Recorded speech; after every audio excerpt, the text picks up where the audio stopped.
In dynamic. It's another morning, it's the holiday edition, but of course we are here doing what we do best on the AM show. My name, do I need to say it? Benjamin Akakba. I'm going to be the sole ranger this morning on the show.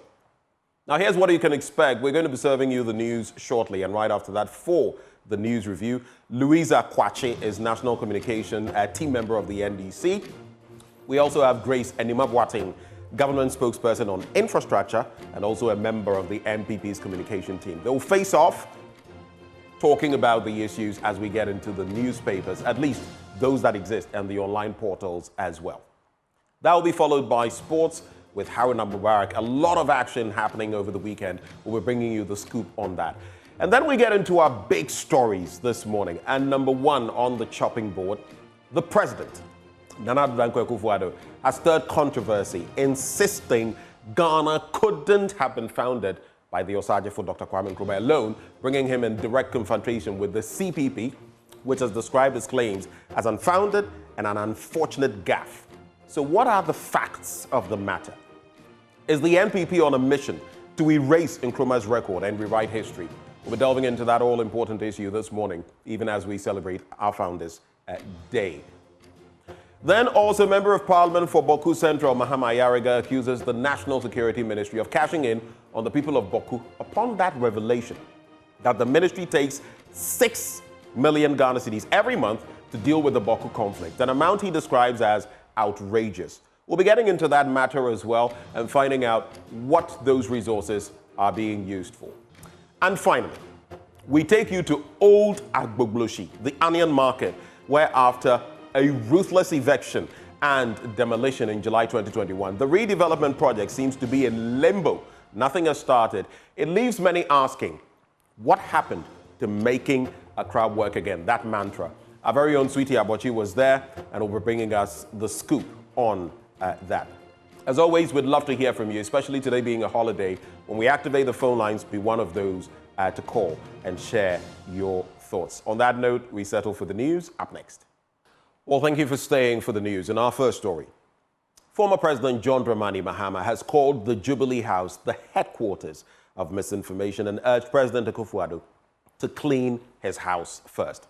The president at a summit on misinformation and disinformation last Thursday in Accra alleged that over the years, his political opponents had manufactured fake news to derail his political fortunes. Speaking during his tour of the Upper East region, John Mahama clarified his comments regarding proposals to create a new region from the Bawku area, insisting his comments were being misrepresented. He addressed what he said were attempts to create tension between him and the Mamprugu state.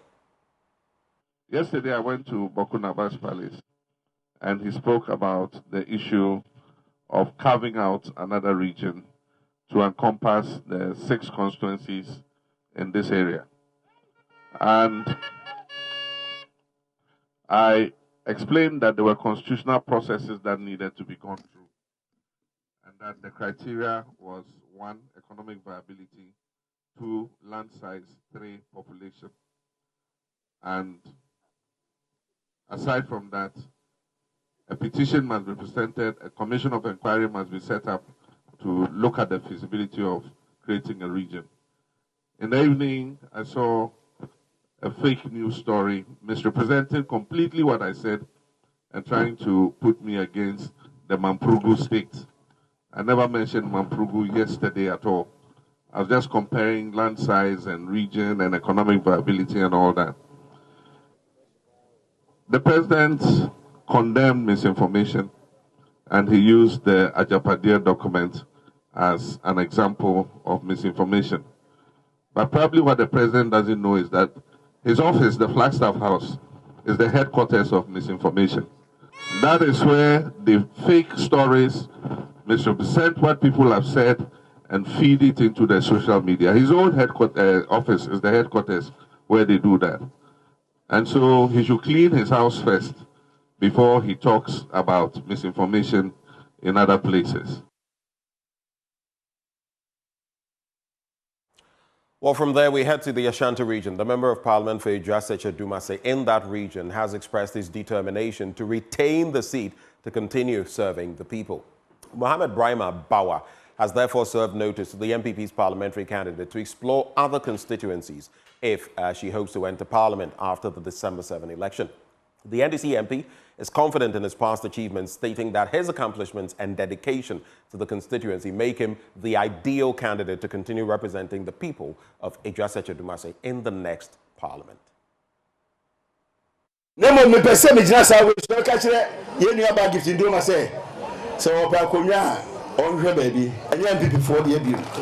Mr. Bremer Bauer says the NDC has learned from the 2012 mistake that cost them the seat and taken steps to ensure that the party's continued victory in the constituency even beyond his tenure. The mistake that led to the MPP's win in 2012 will not be repeated. We are committed to achieving a decisive and enduring victory, ensuring that our party maintains a firm grip on the constituency long after I am gone. The MP knows that the NDC's leadership in the constituency is more united than ever, which will translate to a strong performance and favorable outcomes in the December 2024 election. Always since 1992, we've never lost Agbogbloshie presidential-wise. It was in parliamentary that we lost in 2012, but that was because the conditions that existed in the party in 2012 is non-existent now. It's non-existent now. There's absolute unity in the party. You can see those that contested with me in the parliamentary primaries, they are all here with me. They've all assured me they are showing their support. And for that matter, there's no way that this seat will ever go to MPP. The second deputy national organizer of NDC, Elikem Kotoko, emphasizes that politics should ultimately benefit the people through development. He appeals to the grassroots supporters to embrace tolerance and unity among themselves, stressing that this is crucial for the party to achieve victory. And so long as we are human beings in a human institution, we need to learn to be tolerant of each other. Yet to me tolerate you don't say, oh, meanwhile, so tia me nine so cry, and some tia say, a Jumana ye no, and no tina white tia me nine so, ebia or sheda, ebia so one sheda, na so I said that crap on ni ye nintina, why then, white tia me nine so. But we must all be dedicated to seeing Ghana better. A report by Mohammed Nuruddin. Let's head to Wild West now, where the district chief executive, Vida Diorote, has warned persons in the district who are likely to cause trouble in the area to desist from the act. 3 persons lost their lives as a result of a communal conflict between the people of Kendwe and Lasiatolu area a couple of months ago. Speaking at a program organized by the National Development Planning Commission, Joy News Upper West Regional Correspondent Rafiq Salam got the scoop in Wichita. The National Development Planning Commission, NDPC, in collaboration with the United Nations Development Program, UNDP, and the United Nations Peace Building Fund, in partnership with other public sector institutions, have developed a toolkit for identifying and attracting investment opportunities within the jurisdiction of local authorities in the country. The program started as a pilot with 8 municipal and district chief executives handpicked due to their unique experience with conflict and the need to leverage on their comparative advantage to attract investment to develop their local economies. Senior planning analyst at the NDPC, Dr. Lily Owusu, threw further light on the objectives of the program.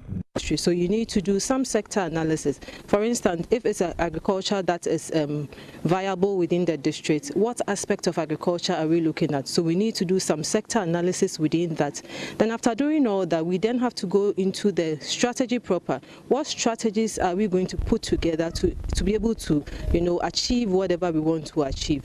Then we look at some support services available. Then we also have to monitor whatever we are doing, because we need to get indicators. We need to know whether we are on track on achieving what we want to achieve or not. So basically, that is what the toolkit is about. So at the end of the day, it's going to help MMDAs to mobilize resources for themselves, as I said, instead of depending solely on the government for resources. And it's going to also put them up to develop their local development. Chief Executive for Wild West, Vida Diorote, used the opportunity to call on investors to turn their attention to the district, considered to be one of the poorest in the country, but has lots of investment potential if well harnessed, could change the economic fortunes of the people. If you talk of the shea tree, it is a natural gift that God has given us, that anybody who wants to invest in the shea tree will not regret for doing that.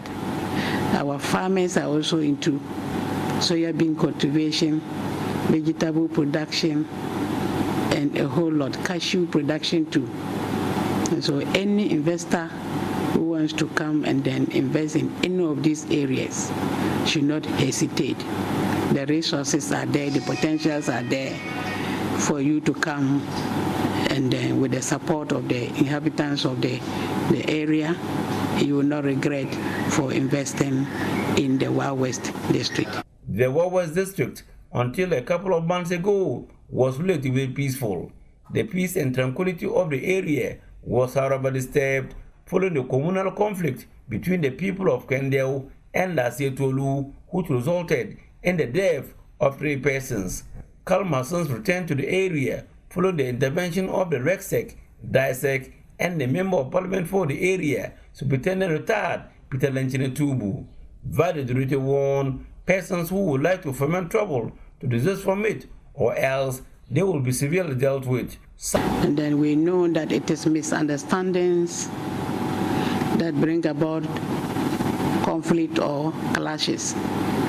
And so what I want to say to the citizens of the district or the people of the district Wild West is that nobody should try to foment trouble that will bring about insecurity in the district again. We all know that nobody is above the law. And so if anybody is trying to foment trouble in the district again, the law will be used on the person. Some participants shared their thoughts on the 2-day workshop.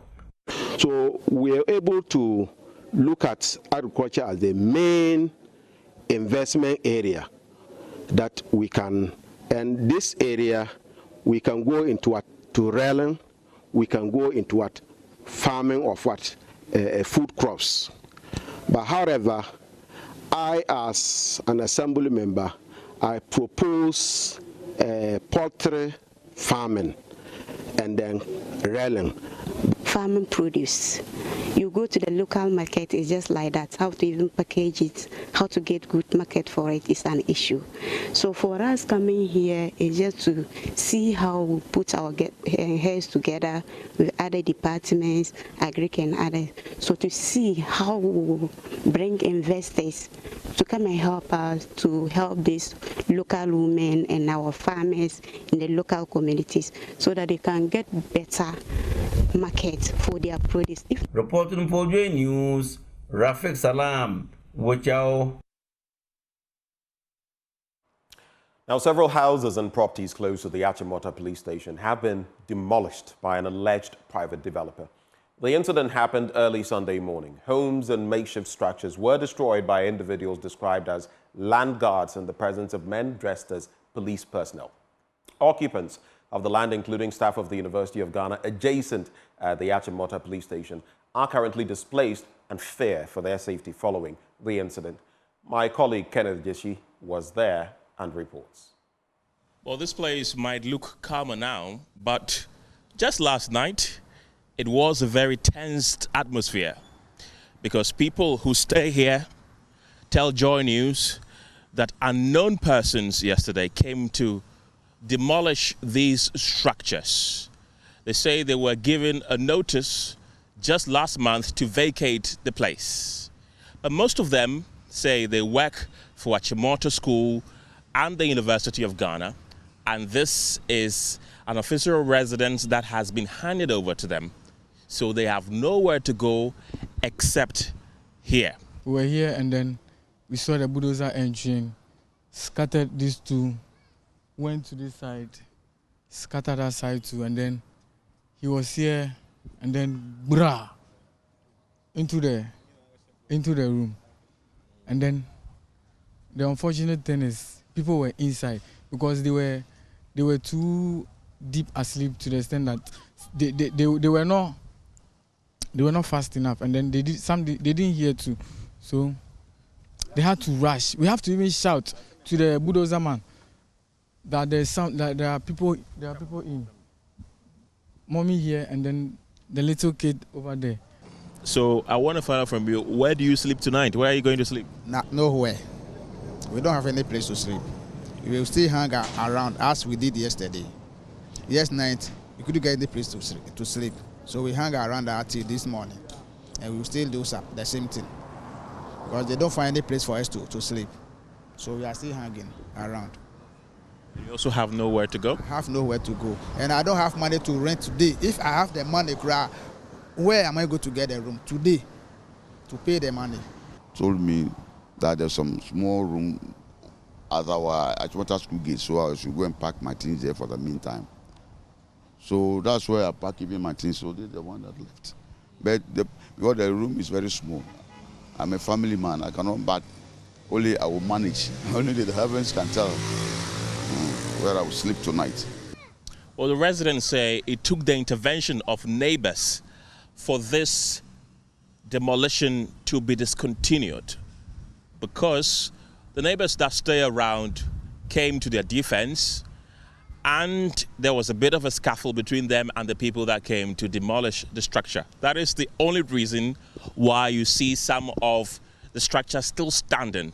Now, these people, most of them live in fear, are also scared of the unlikely event that these men return again.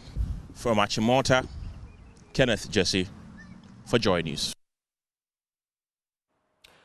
Many months after the STEM education curriculum was introduced, a great number of schools still do not have the required equipment to effectively teach. Coordinator for STEM education in the Ghana West Educational Directorate, Justice Amewuga, has raised concerns about the slow adoption of the new science, technology, engineering, and mathematics curriculum in local schools due to inadequate modern equipment. The Directorate has been deploying innovative mechanisms to overcome this barrier. There's more in this report. The STEM curriculum has been implemented for months now, but a number of schools across the country simply do not have the facilities to properly teach these students. Speaking on behalf of Victor Teria, who is the Director of Ghana West Education Directorate, Coordinator for STEM Education, Justice Amewuga, emphasized the absence of state-of-the-art tools has led to teachers relying on more abstract teaching methods rather than practical hands-on learning. The new curriculum is such a way that the child has to manipulate materials for teaching. But because we don't have it, we realize that the teachers are doing abstract instead of teaching hand-on. So the child will feel the material, then even reflecting upon this class shows that the child will learn very well. But I realize that the government school, the public schools, are not there, so we are struggling. So my director, Ghana West Education, Victor Teria, had a partnership with Crystal Heights. And what we did was, we invited all the teachers teaching ICT, computer science, from the basic school to visit the facility.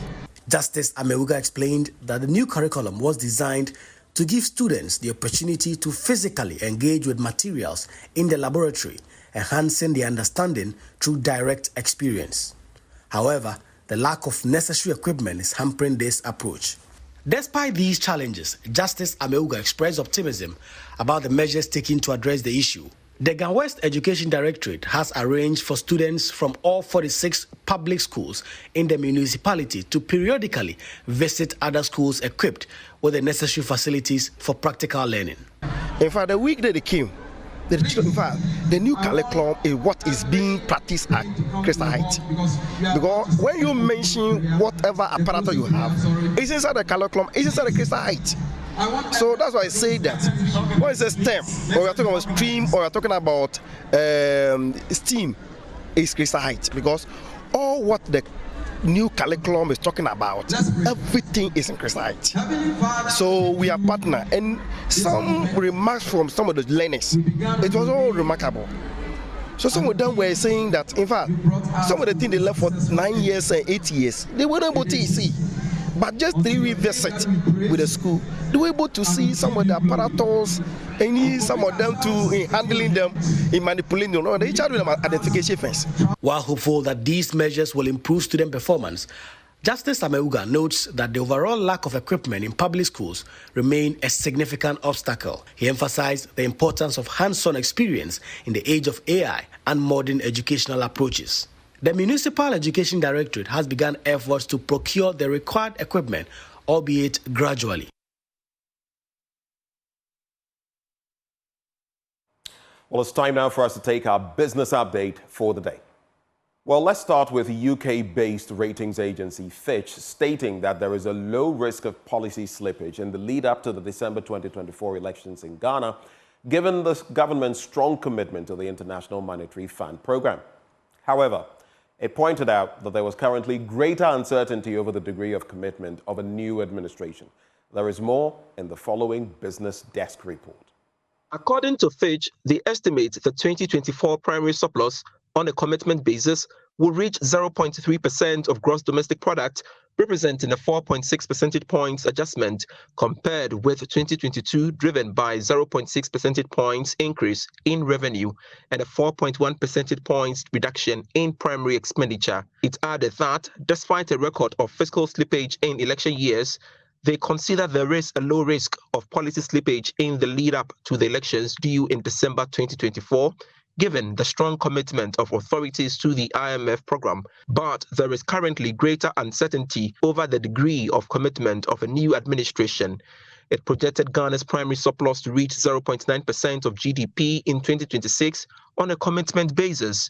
It continued that the suspension of external debt service and merchandise import reduction that more than offset lower export performance enabled Ghana to reach a current account surplus of 1.6% of GDP in 2023 from a 2.3% deficit in 2022.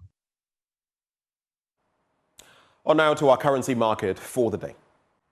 Well, thank you very much for staying with us. Time now for us to get into the news review. But you know it's brought to us courtesy of Endpoint Homeopathic Clinic, as always. And they're offering you, if you're a man, prostate screening for free. If you're a woman, fertility screening for free. From tomorrow, you can head to them at any of their branches. Now, let's find out where they are. Here in Accra, they are at Spintex opposite the Shell signboard. Kumasi, Kronomabwe here behind the Angel Educational Complex. The Stakrade Energy State, Tema Community 22, Techiman, Hanswa, and Esiama in Zama. If you'd like to call them, the numbers are the following: 0244 867 068 or 0274 234 321. Endpoint Homeopathic Clinic, the end to chronic disease. Now, joining me in the studio as we celebrate the holiday marking Founders Day, we have Louisa Kwache. She is a National Communications team member of the National Democratic Congress. And Grace Enima Boateng. She is government spokesperson on infrastructure and also a member of the New Patriotic Party's communications team. Both of them join me for a conversation this morning. Ladies, good morning. Good morning. So it's a barren morning when it comes to newspapers, as is to be expected. That is one thing that I've always found curious about Ghana. On holidays, a lot of entities go to sleep, including the newspapers. This morning I'm talking about it. And so we don't have newspapers, but we have the issues still to talk about, so many of them. But we have a tradition on the show. Since both of you are first-timers, you get a minute, maximum a minute and a half, to talk about something percolating in your mind. I'll start with you, Grace. What would you like to talk about this morning? Okay. Good morning to you and my sister Louisa, your cherished viewers. I'm very happy today, being a Founders Day. It always reminds me of when the struggle for independence and how far we've come as a nation. However, there's this pressing issue. I've made mention of it on some platforms, and I would like to use your able platform to make another appeal, if I should call it. It has to do with the fact that we are gradually dropping our mother tongue in terms of training our children, in terms of socialization in our homes. I went to a facility about a month ago, and a hospital, to be precise, at Osu. And it's actually a mother and child hospital. So it's mothers, and then they normally bring their children. And I realized something, I observed something. Throughout my visit, I was there for about 4 hours, and it was just English language I was hearing in my ears. Everybody was speaking English or instructing their child in English language. Ghana, having English as its official language, we definitely make use of it day in and day out. We use it very often, and we can't avoid the fact. But then my concern has to do with the fact that we don't have to do that at the expense of our own local languages, our mother tongues. Because I realized that none of the parents or none of the people that came, I didn't hear anybody speaking any local language. It was just English throughout. So it's becoming a norm, day in and day out. It's becoming something that has come to stay with us. And the fact that some people do instruct the kids in English, and it's not even, the things they say are not even the right ones. They don't even speak the standard, it's not up to standard. The way they speak, the way manner they speak. So we are losing on both ends. Yes. In terms of English, we're not meeting the standard, and we also don't know our local languages. Yeah. So I want to make a passionate appeal that in as much as we use the English language day in and day out for various purposes, we shouldn't drop our local languages. We should do very well to train our kids. If we have a good command over our various local languages, we should do very well to train our kids in the local languages as well. Let me put you to the sword on that. I remember Professor, I've forgotten his name, I think, something. I spoke to him many years ago, Nigerian. He has passed now, but he said something. Okay. Our children's storybooks, for example, when they read a story talking about snow and all of that, our children have no concept of snow, no experience. They don't understand it. They can see it, but the brain doesn't process it properly because they have no... But if you talk about rain, they see rain from time to time, and then they can understand, oh, that's rain. I don't know whether you've ever seen a child experiencing rain for the first time. It's like a miracle. Yeah. Okay? You would talk about Kalulu the hare in, I think, East Africa, Central Africa, and other parts, Kwekwanansi here, and all of that. These are things we are losing. But then I'll ask you, have we done enough by way of education to instill this? Growing up, I read some Ga at a point, so I'm not a total bat flying blind when it comes to Ga. I may not speak it well. I've learned some Dagbani at the University of Ghana, so I know my Kumalma and Gomalma at least. Have we done enough in our education in that regard? I think we have. We can always, yeah, we can always do better, because we have, but we can always do better than we are doing now. Because growing up, each and every one of us here will testify to the fact that you wouldn't leave school without learning a local language. If you are in the greater Accra region here, it's either you have Ga as one of your subjects of study or Chi. So you choose between the two. Where I was, we had Ga and Chi options. And then, considering if you are in another region, you one way or the other, you would have to learn the language of the region before you leave school. And even at the BEC, basic education level, when you are writing your first external exam, which is the BEC, you write a local language. It continues through senior high school. It's in senior high school that it becomes an option. If you are reading a course, the course you are offering gives you the opportunity to study a local language. And when you get to the university, just like you said, we have Dagbani, we have Ga, we have Chi. So at a point in time, each and every child that grows up in Ghana here or goes through the Ghanaian education system comes across a local language as a subject of study. So we should improve upon it and then try to inculcate the learning of the language in our kids. All right. Because it looks like the standards are really falling in terms of the local language. Louisa, I don't know whether you have a take on that, but if we're doing all of this and still the quality is so low, they come out of school, they don't want to speak those local languages. A lot of people can't read the local languages. I can read Chi, I can write Chi, okay, because of the part of the OT region I come from. How many people can do that in their local languages? How many people know basic things like colors, numbers? If we started that here, it might be chaotic. But you see, those are the problems. The Speaker of Parliament, Right Honourable Alban Sumana Kingsford Bagbin, started something in Parliament. He wanted them to. I feel it's been an opportunity lost. It's not just the dressing, the speaking of your local language. You should be able to speak some English and add some, Eve and Zema, Ahanta to it, and it should be understood. And the court handler should be able to reflect that. I feel until we get there as a people, if you don't have your own language, working with it, pursuing it, you will go nowhere. That is the reality. I don't know whether you have a take on that, but you can share your thoughts with us. Yeah, just something short on the local languages. I believe that language as it is a part of our identity.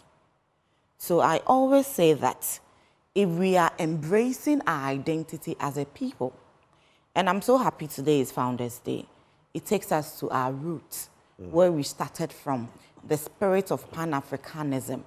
And I've always said that the regionalism issues that we've been on and about, liberating the African continent and all that, it will all be null and void if that spirit of Pan-Africanism is lost. And that spirit of Pan-Africanism, what are we saying? It's embracing our identity and seeing ourselves as one entity. So if I am speaking English and I meet my brother who speaks a local dialect and we cannot even have a conversation as a people, then I believe that our identity is lost. And the people without an identity, how do we make any progress in our country? So I think it's about time that we go back to the drawing board with our education system. Everything starts from the basics. It's true they say charity begins at home. But then, if we look at our current system now, the kind of jobs we have, trying to fend for the family, how many hours do we spend with the kids at their formative years? So you see that a child goes to school as early as about 1.5 years, as late as 2 years. Monday to Friday, they are in the classroom. Right. They go to school in the morning, and the parents pick them as late as 5 and 6 p.m. Right. So they spend more time with the teachers. So if we are reforming our educational system and making sure that we are adding these values, I remember as far back as primary school, there was a book we were reading. I did 3, named De Kwantre. Nimde Kwantre tells you a lot of stories.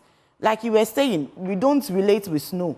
Nimde Kwantre tells you, you go and you see a lot of people seated under a tree, they are playing dummy, and that is where all the information in the community can be found. Right. So I believe that if we go back to the basics, to the drawing board, and look at the kind of courses, subjects, and the books we introduce to these kids at their formative stages, you'll be able to talk about these issues and have the conversation in a better light. All right. So that notwithstanding, my own thoughts.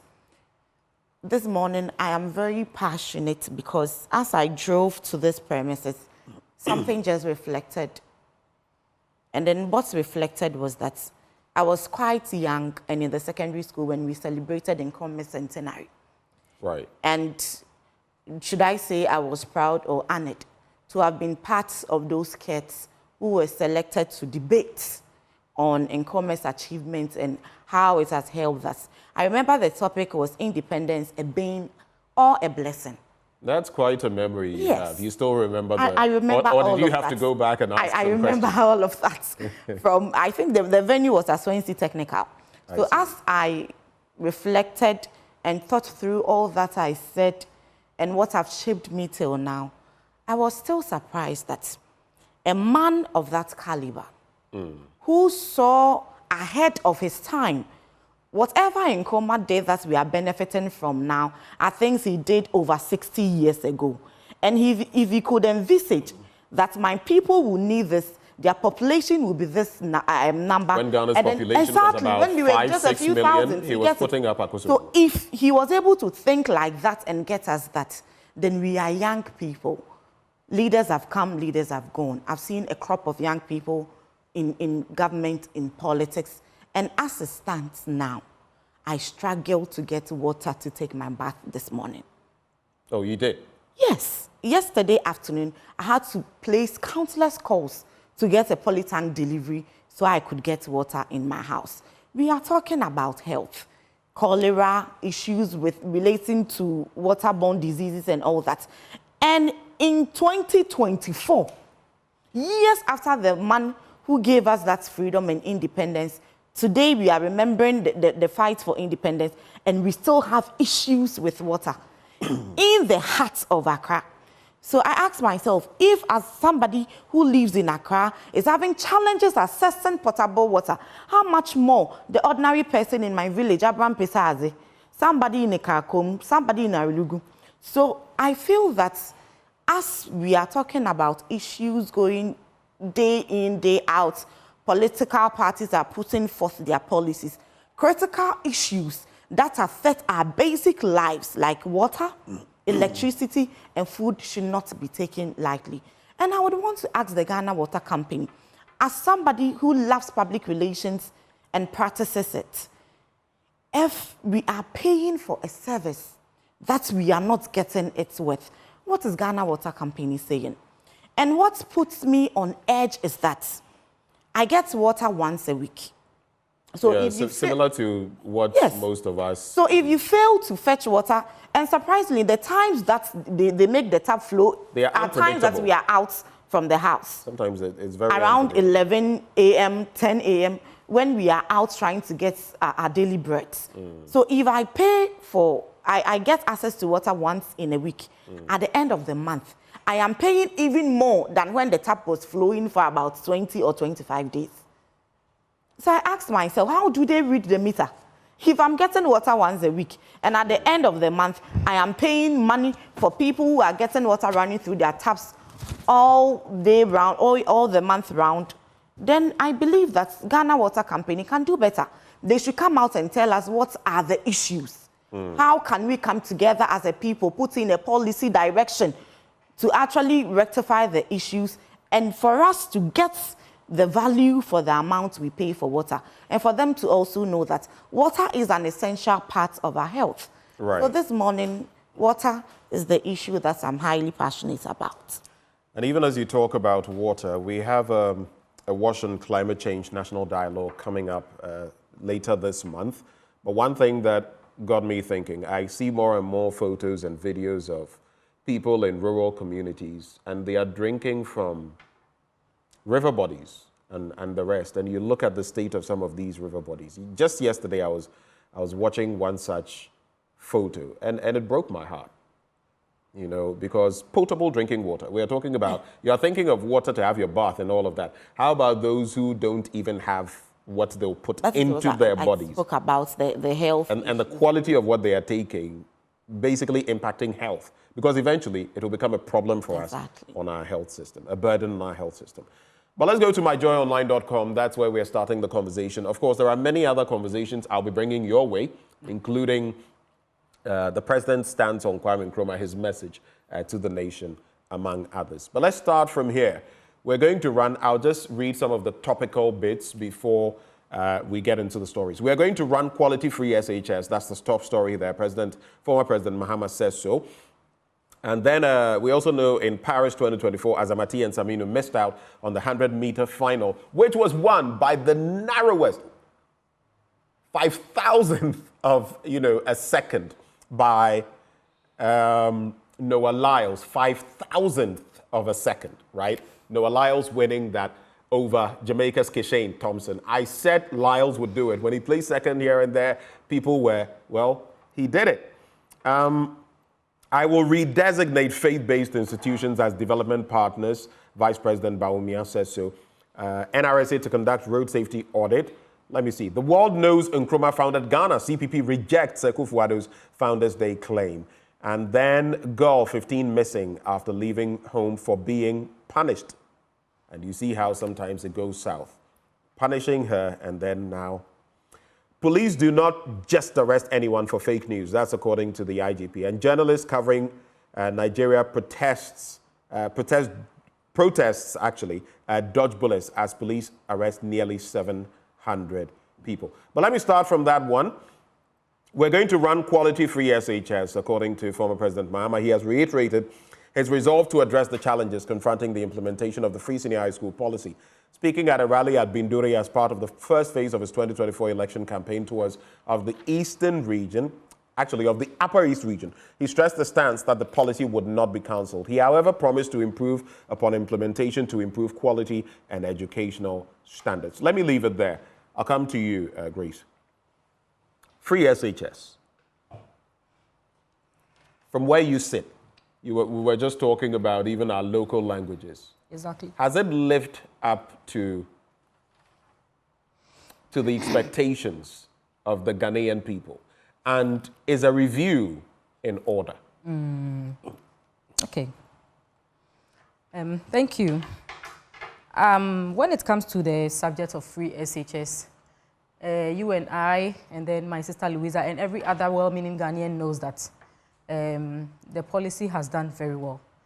In terms of lags with respect to implementation and other things associated with the free SHS policy, we know for any new policy, you don't expect that you wouldn't have challenges.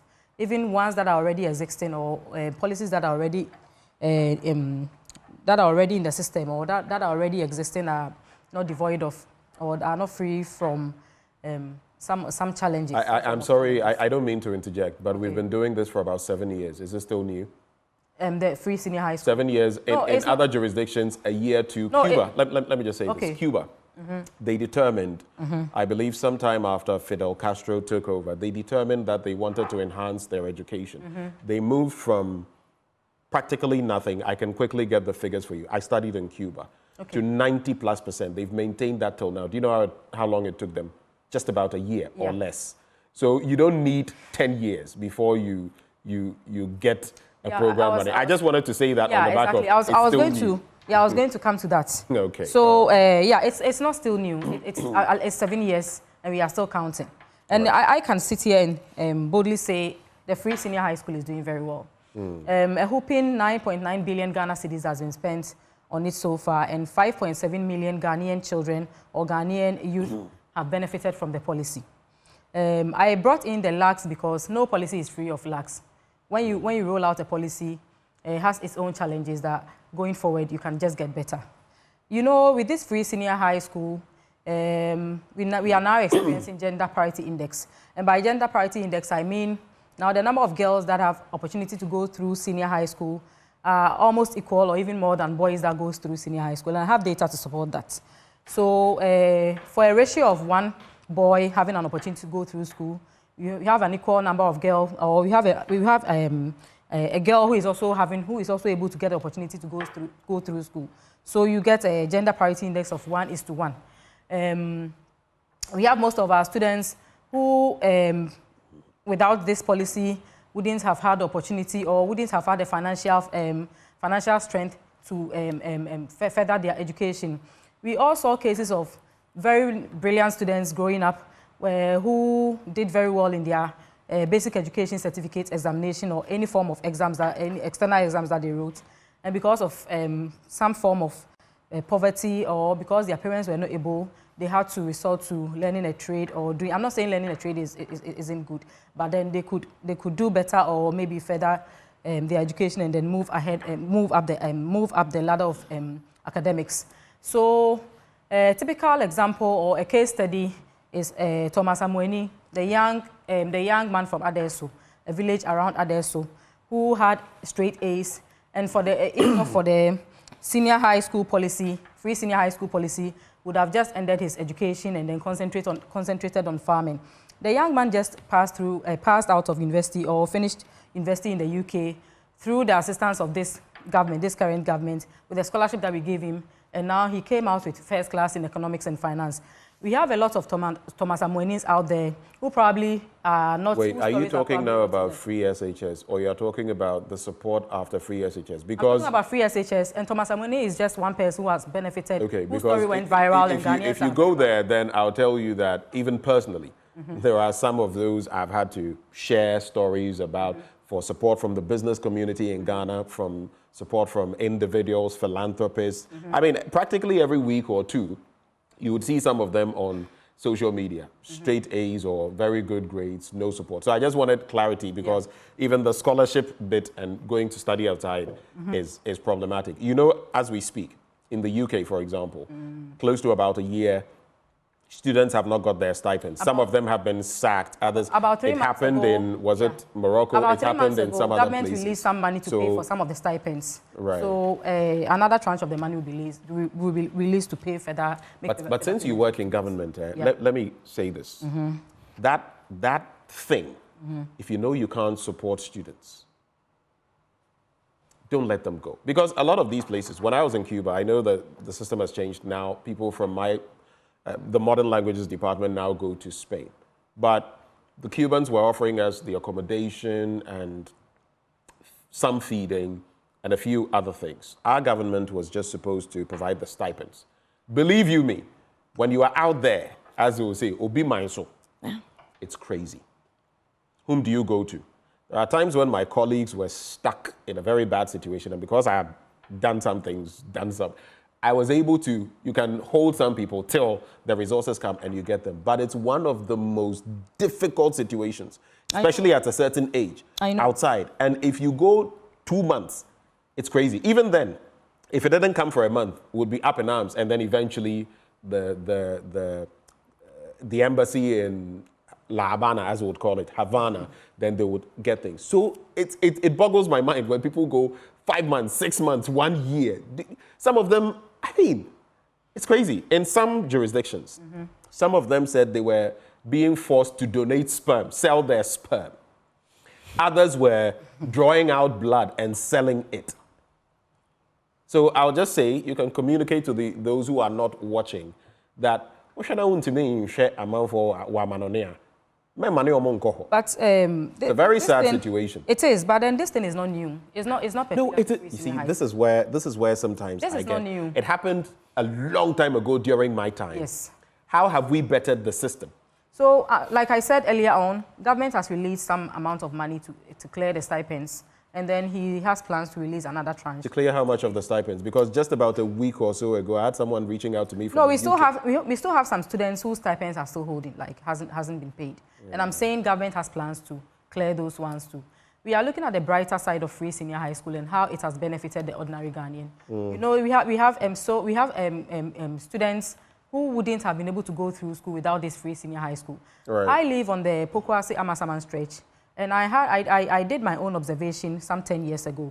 So you ply the routes during the day, and then you see a whole lot of young men and women, mostly between the ages of 14 and then 18, lined up selling bread. It was very common around that time. I don't know if you took notice of it. They would line up and then be selling bread from that stretch up to Amasaman. And then I noticed it, and I was like, can't this, sometimes I take it upon myself, even before I got into government to work with government, I took it upon myself to go about, sometimes I get down from the car, go and then interview a few of them, try to find out why they are in the streets selling.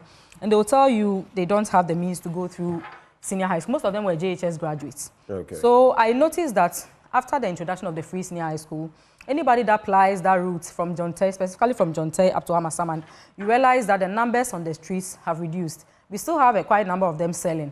But you go to them and they tell you, some of them will tell you that, yes, now they are going through school and they are doing the day school, they are day students, and they go and they close and come and sell whatever they have to sell. The point I'm trying to make is that the numbers have reduced drastically. Most of these young men and women are now in various schools, and they are doing very well. Some of them have had opportunity to further their education from secondary school. Some of them are in training colleges and the universities. And others who wouldn't even want to further their education after senior high school, after the free senior high school, they are able to do a lot of meaningful stuff with their lives. All right. Now, TVET is also free. Technical vocational education is also free. And we have about 168 students, 68,000 students who have been enrolled from the year 2023 up to 2024. Okay. Previously, technical education. I'd like you to wrap on that point so I can give Louisa a bite. Took some of my time, you remember? I didn't take any of your time. I rather asked questions to get insight. I didn't take your time. Don't get it twisted. Anyway, I did not take your time. So now technical education has also become very palatable, because some years ago, it was very difficult for students to tell you, or for anybody to tell you that they are going into technical education or they are going to technical school, because it wasn't nice. You go into the schools and then their machines are rusted and they are not even happy to tell you that they are going to do technical education. Right. A young girl will tell you, I want to go to vocational school, but my parents do not have the means, so I wouldn't go. These days, that is this time or under this government, that is also free. And government has also single-handedly distributed about 900,000 tablets to facilitate learning in our schools among our students, especially the final year students. Past questions and everything on it. So education has taken a certain trend, or education has gotten better, has really improved. When you look at the passes in 2016... Grace, I think we get the point. Free SHS has done marvelously well, right? Thank you. It has done marvelous. All right. We need to, make it bite-sized so we can get into other conversations. Anyway. Ben Nkrumah, maybe reflecting some of what you said. Ben Nkrumah Apia Benoni says, hello, I'm the General Secretary of Ghanaian Students in Hungary. I can't confirm this, but that is what he says. We went to the media about our 8 months of unpaid stipends, but the government has paid us. The issue now is how to curtail these delays in payments, which need a national debate. Thank you. And for me, like I said, if you've been out there before and your stipend doesn't even come for 1 month, 1 month. Anyway, Louisa, I'll give you ample time because I know I've spent time on her as well. Go ahead.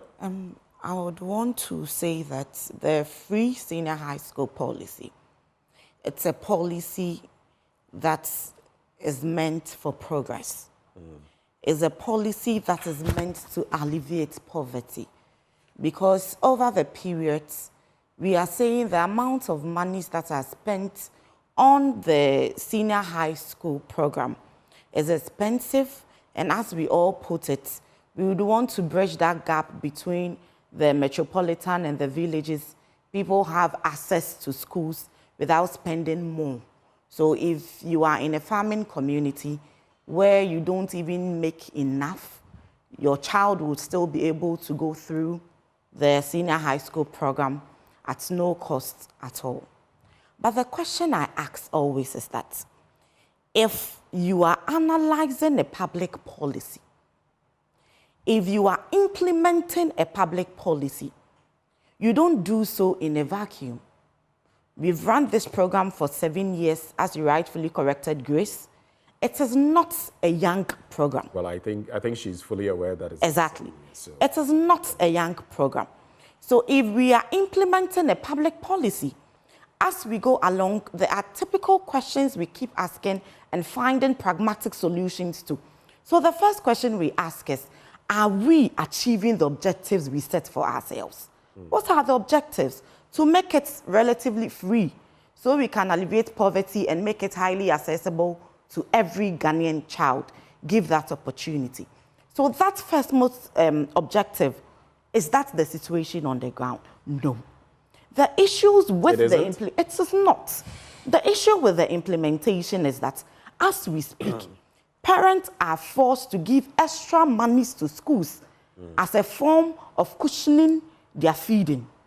Parents are forced to find extra educational activities, extra classes for their wards, because when you go to school for some weeks, you stay home for months. So the teacher-student contact hours have been drastically reduced. So what happens is that if we are trying to make it free and accessible, why affect quality? So if you are implementing... Some parents have to get bunk beds, transport beds to schools. So if you are implementing a policy, and then you realize that these are the lapses, you don't ignore the lapses and make it accumulate. At the mid-year budget review, we were told that a 9.9 billion have been spent on free senior high school.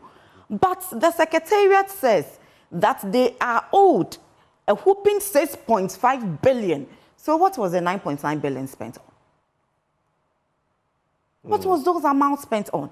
And the other issues of the free senior high school has to do with quality. Every time when we talk about quality, it is not as if anybody belonging to the NDC or anybody criticizing the policy, it's quote and unquote an evil person who is trying to oppose national development. We critique, so we get the best out of whatever critiquing we are given. And then what we ask ourselves is that the graduates we produce. Some months ago, we saw University of Ghana saying that a lot of their new students, level 100s, were not able to meet the past GPA. What is it telling you? And this is in an era where free SHS is being implemented. So it is saying that we should go back to the drawing board. The quality of the graduates we are producing, there can be one-off of such situations. When we went to school and there was no free SHS, we still had students who were doing exceptionally well. In my school, we had lines, a red line, a blue line, and a green line. We had students who were always above the green line. We had students who were in between the blue lines, and we had students who were below the red line always, no matter what you do.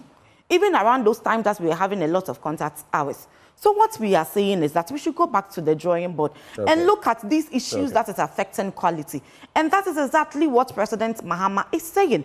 If he says that he's going to relook at it and review, which they translated it to be cancellation, that is why they cannot now come down from their horses to accept the fact that the policy needs a review. Because in their own dictionary, review means cancellation. So why then do they stoop so what you're communicating is the policy? The NDC is in support of free SHS. Exactly. But you think it the implementation, it needs a review, and we should get something better out of it. So for the feeding deficits of the program, President Mahama is saying that he's going to reintroduce the school farms that we had in previous and past regimes.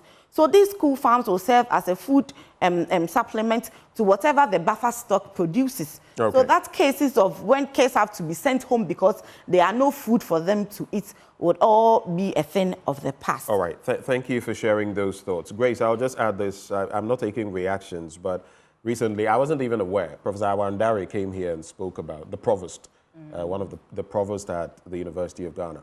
And that was when I realized, because indeed, I always say free SHS as a policy, as an idea, as a concept, fantastic. Yeah. But the implementation is where the devil is. And it's not to say that this administration has done fantastic by implementing it. But after you've implemented it, it's like getting married. You've got married. After the marriage, what you put in there is what will determine whether it succeeds or not. He sat right where Louisa is sitting and made mention of the fact that, and many of my lecturer friends have mentioned to me, I didn't even know that so many of them, like she said, in year one, don't make it, and so they have to be sent home.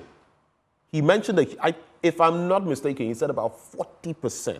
Some of them are not. So you get in, all right, but continuing is the problem. I have friends at the sociology department, the business school, English, many other places telling me that some of the level 100s that are coming, a friend in sociology told me that, and I think I may have exposed, that some of them come to level 100 and they can't begin teaching them from scratch. They don't get the concept of even the language being used. They have to take about 2 weeks to give them some understanding before they start with the program.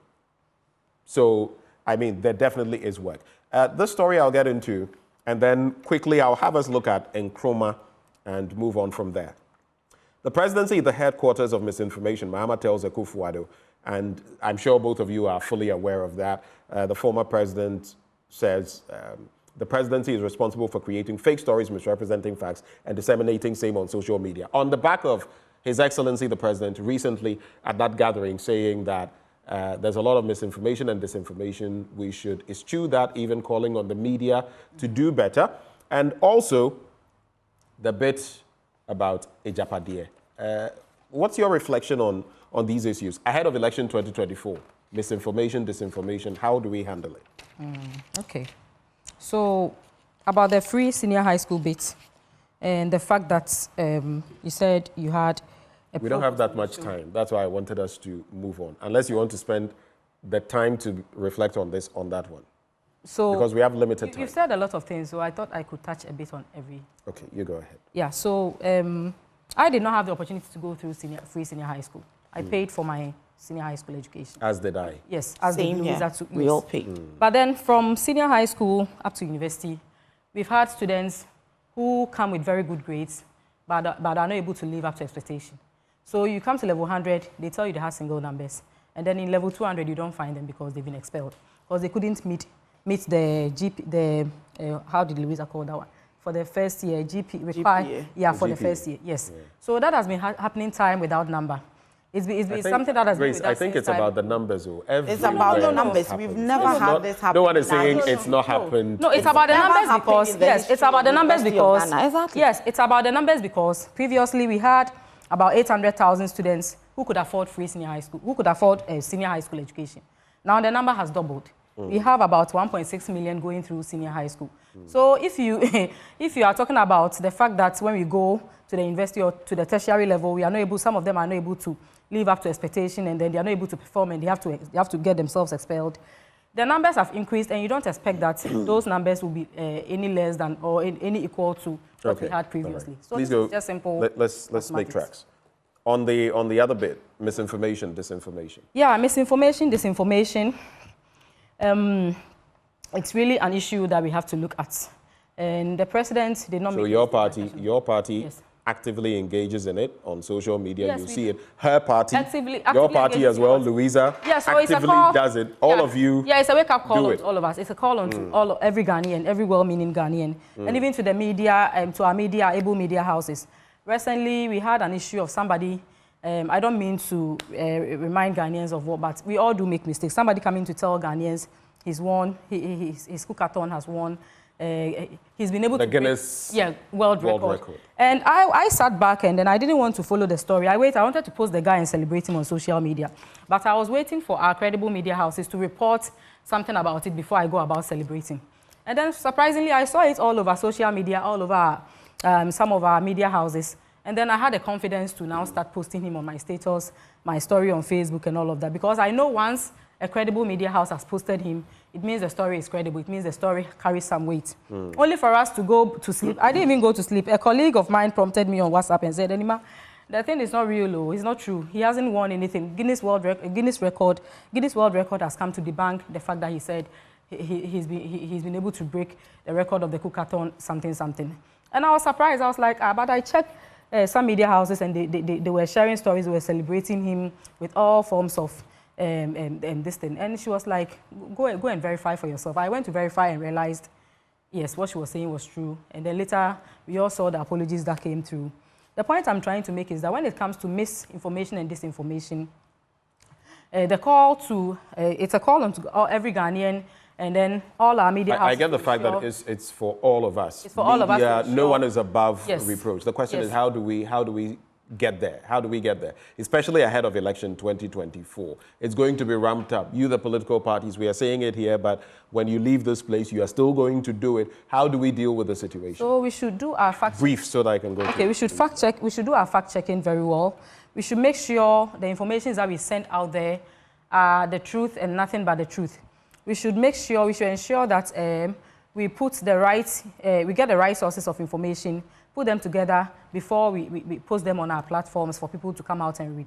And we should reduce the propaganda that we throw into the How about the intentionality of it? And Louisa, I'll come to you on that. Some people, look, you can tell.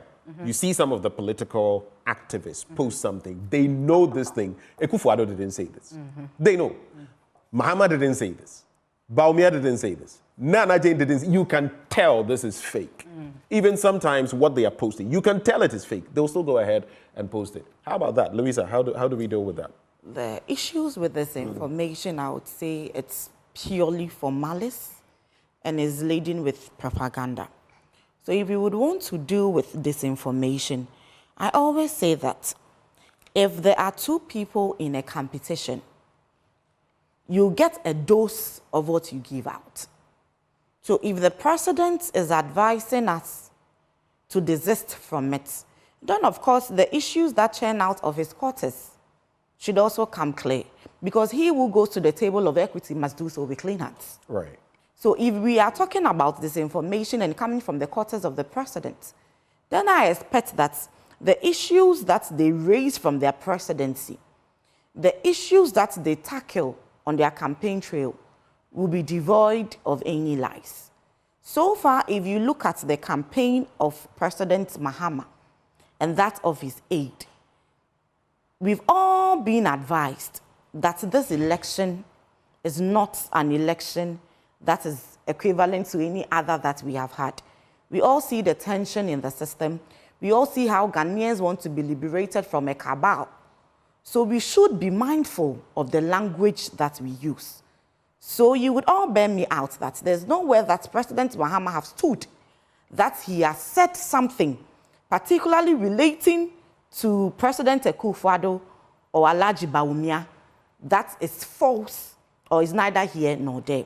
But if you go to the other divide, what you see is that every time they use Are you suggesting they that... use certain... No, hold suggesting that... Are you suggesting that the former president is devoid of... There are sometimes... You know, we do a lot of fact checks... In this period...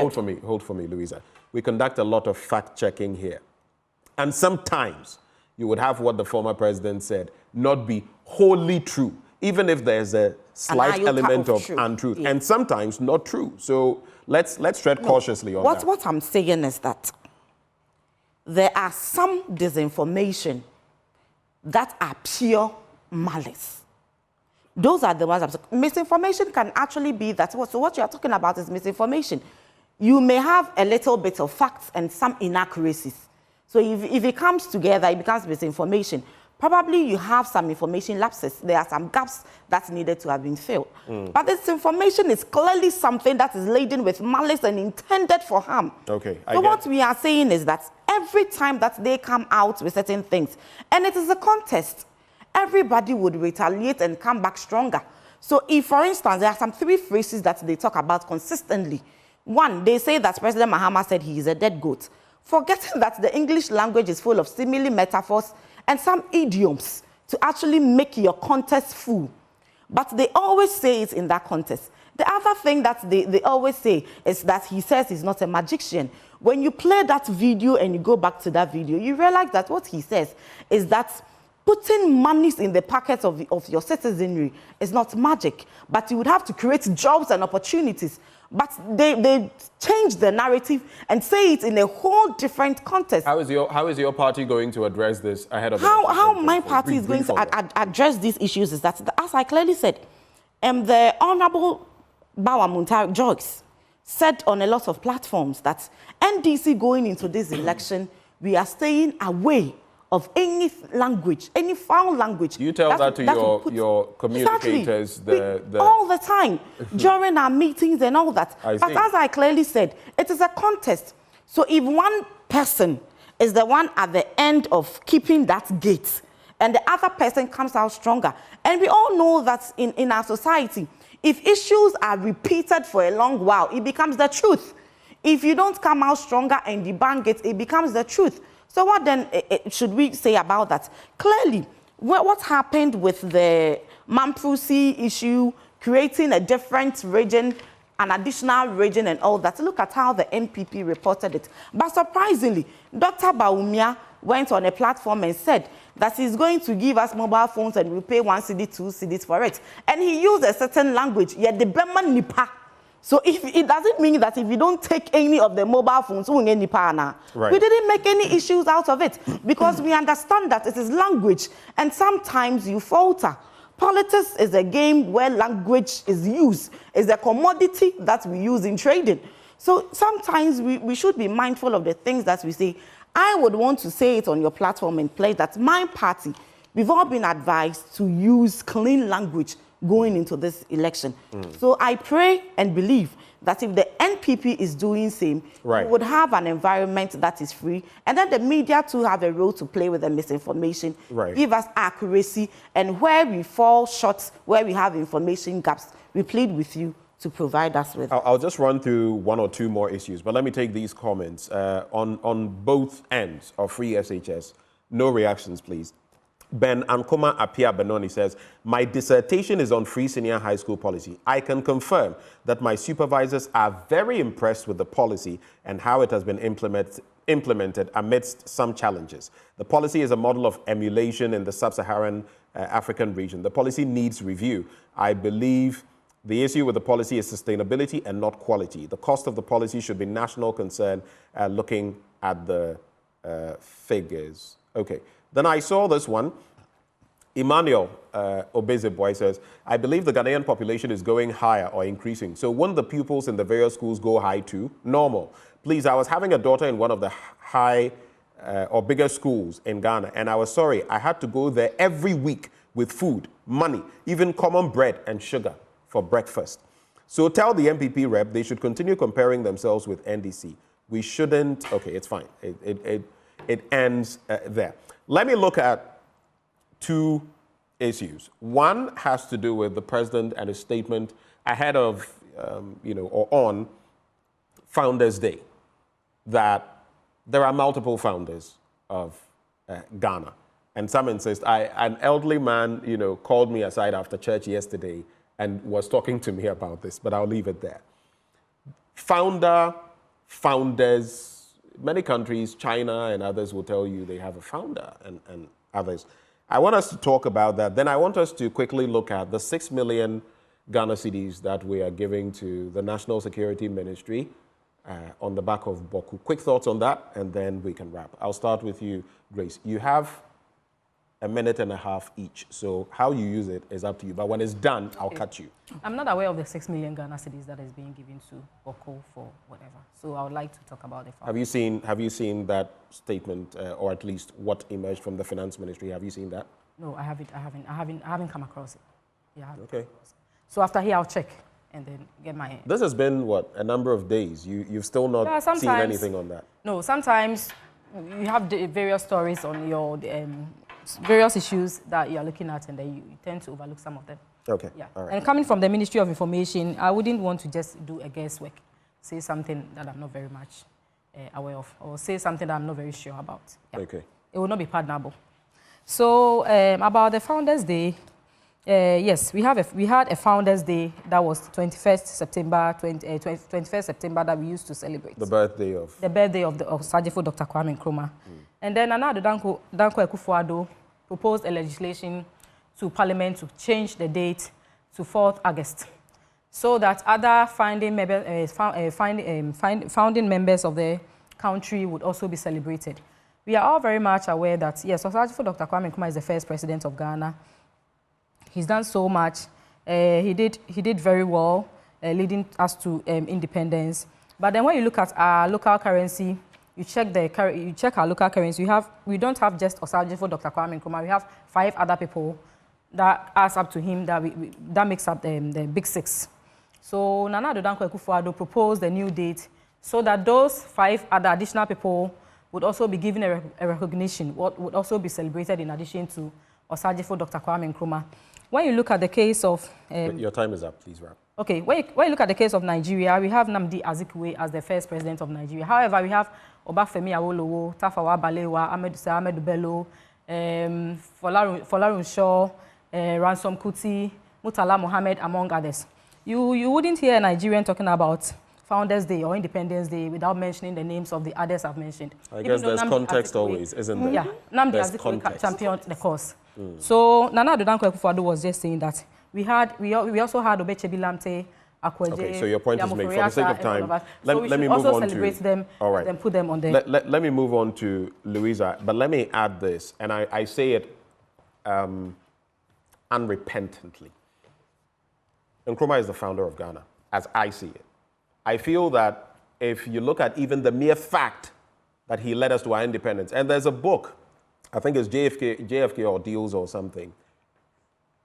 J.B. Dankwa himself talks about the fact that if they from the UGCC would have disappointed the people of Ghana, Nkrumah wouldn't, holding aloft Nkrumah's hand. In any case, some said independence within the shortest possible time. Nkrumah said independence now. And if for nothing at all, let's not talk about what he did, the factories and the rest. He won independence for that. That puts him over and above anybody, primus inter pares. That is my thinking. You can decide what you want to think. Final thoughts, we have to go. So on the... My producer is telling me our time is up, so I have to be unfair to you. Hurry up. To the national security to actually keep the issues in Bawku. I would want to say that with whatever output that they have given us, they have failed in their quest, and the monies that we give them, I believe that they should be reviewed and we could channel it into other sectors that need that money more. And I would want to talk about this Founders Day and all that with just a narrative. We are in a classroom and the teacher asks a question in class. Kojo raises his hands and answered the question to all of us in the classroom. Who gave the answer? It is Kojo. So in as much as they were saying self-governance within the shortest possible time, it could have been now. We didn't even know when their shortest possible time was going to materialize. But here came the man from Nkrumah, the man who said self-governance now. So for me, everything that has to do with independence, there are a lot of people who come together to champion a cause, but there's always a leader. Okay. So for the mere fact that on that 6th March 1957, it was the name of Kwame Nkrumah, he remains the sole founder of the nation Ghana. All right. Thank you very much. Praise Bright says, after the 1948 riot leading to the Big Six, J.B. Dankwa wrote a letter to isolate Nkrumah as the villain. We can get into this conversation more and more, but we'll do that in the course of the show when we have our guests on board. Those who joined us this morning, Louisa Kwache, she's a national communications team member of the NDC. We also had Grace Edema Boateng, government spokesperson on infrastructure and a member of the MPP communications team. Ladies, thank you so much. It's been a lot of fun. Thank you. I look forward to doing more with. All right. Exactly. Please hold for me. Just hold for me.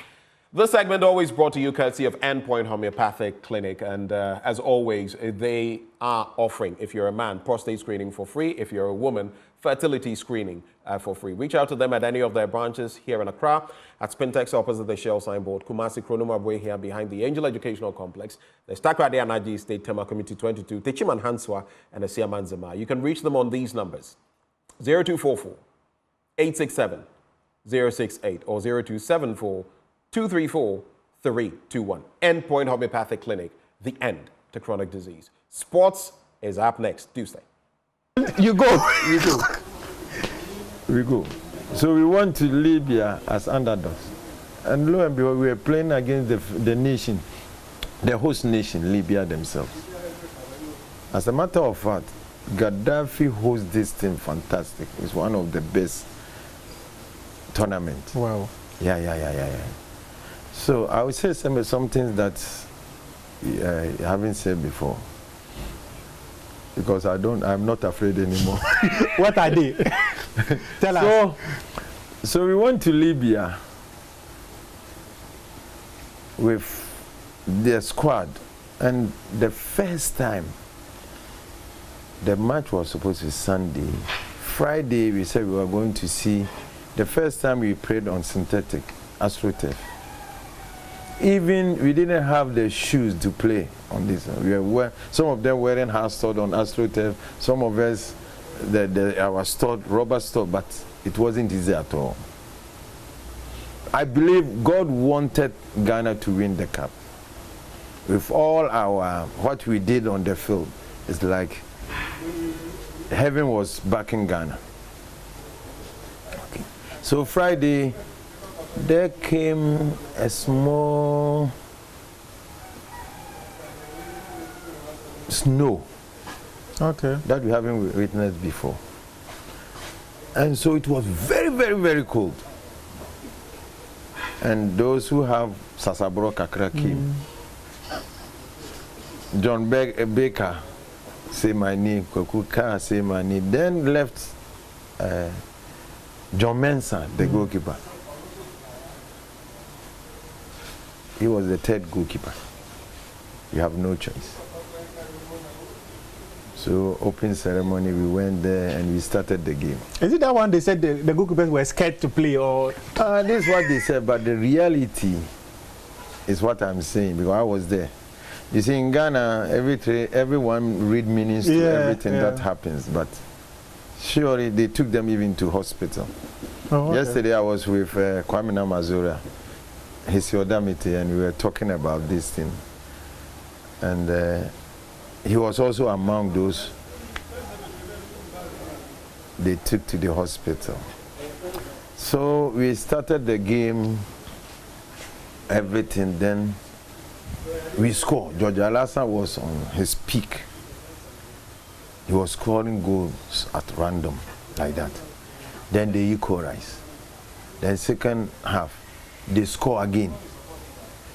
Then it was about 30 seconds for the game to end. And I quite remember, there was a throw-in against Libya. And Kwame Samson he was also praying with me in Kotoko. Kwame Samson, it was on the center half. And I told him to throw the ball behind me. So we communicate. And I draw the player, then turn with him. So automatically, I was in front of him. Yeah.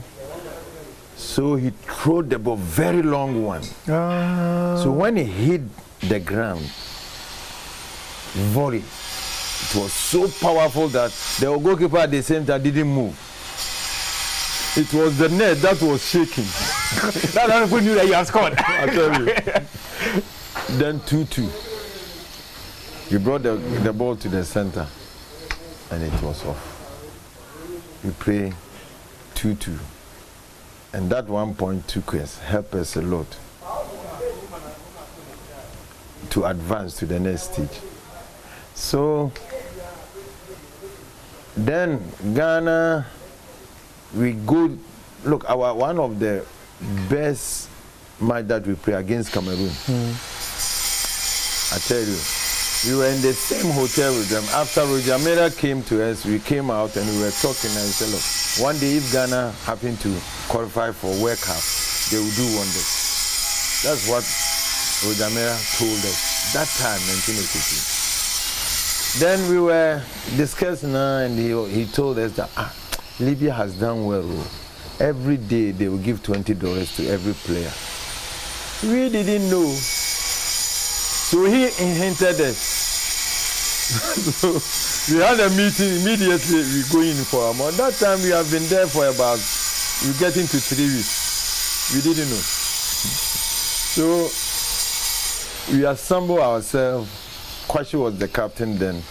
We talked and we decided that we should go to the management. Yeah. Okay. We must approach them for our money.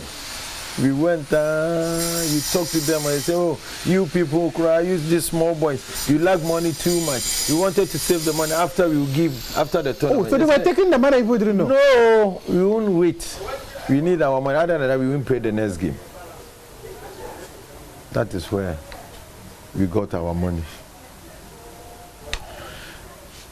You see, so demanding for money from management has been there for a long time. I've been there for a long time, so it's not anything new. It's not anything new.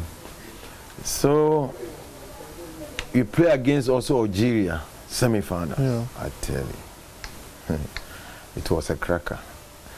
You see, that year the World Cup, Cameroon has qualified and Algeria. They were the two countries going to represent Africa at the World Cup.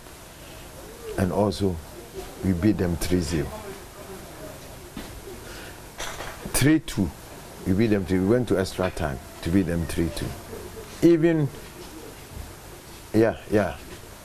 they were even short of one player, but we couldn't see the difference.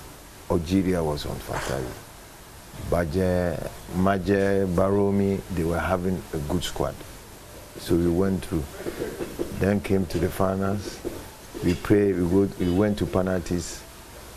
That before the finals, we were there, then the late CK Jemfi, who is a technical, no, he's a technical, he was a part of the coaching structures. And he came and said, this is a message from our head of state. And he said it reads like this. If you qualify, if you win this cup, we're going to make sure, or we're going to honor you, and this honor will benefit you and your children. So every step, whether eating, whether going after the lunch or supper, you read this message to us. There came a D-Day. Not knowing that even in Ghana, it was a rumor that Gaddafi wanted us to sell the mic to him. We didn't know.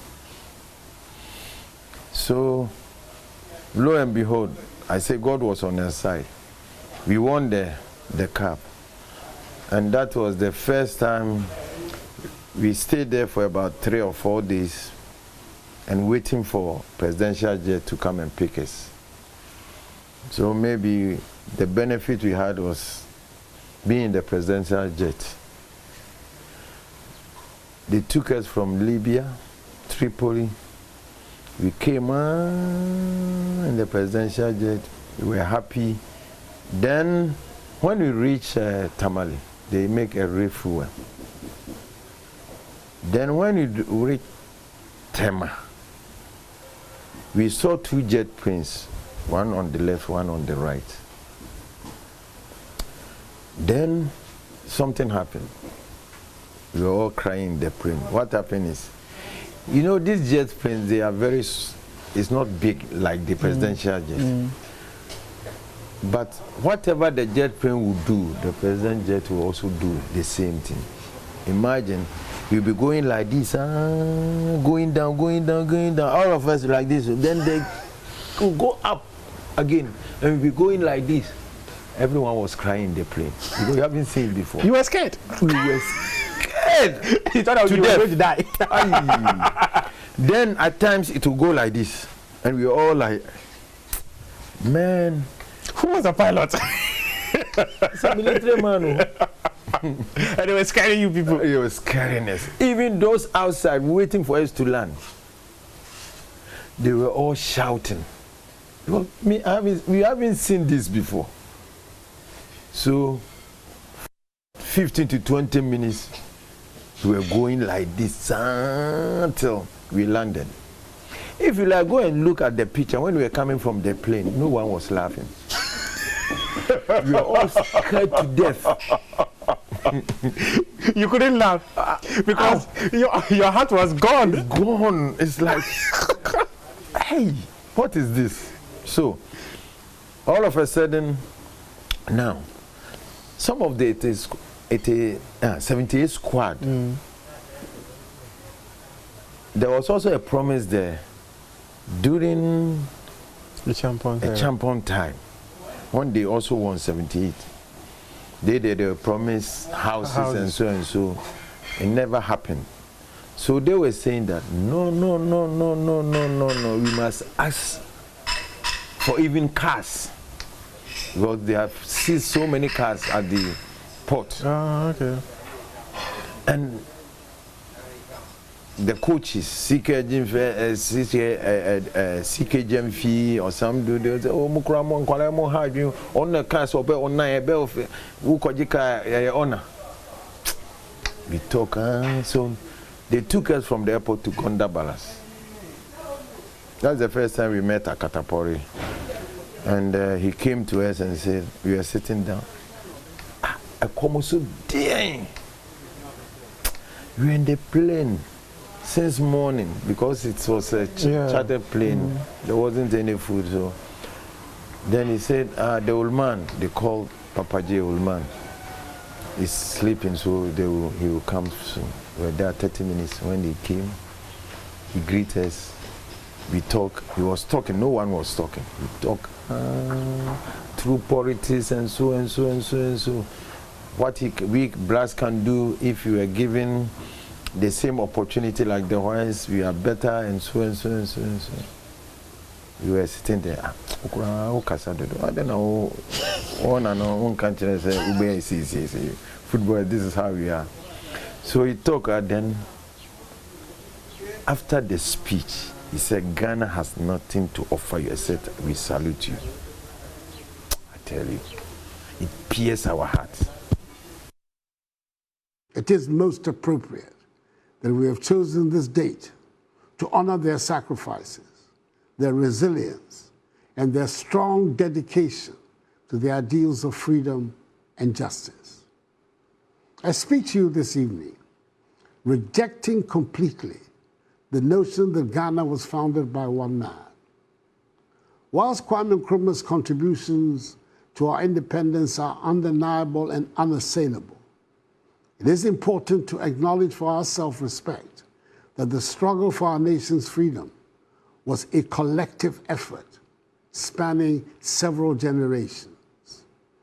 the formation of the Aborigines Rights Protection Society, the British West African National Congress, jointly sponsored by Joseph Casely Hayford and Thomas Hatton Mills, the United Gold Coast Convention, the work of countless unsung heroes, and the tenacious spirit of our people all played vital parts in bringing us to freedom and independence.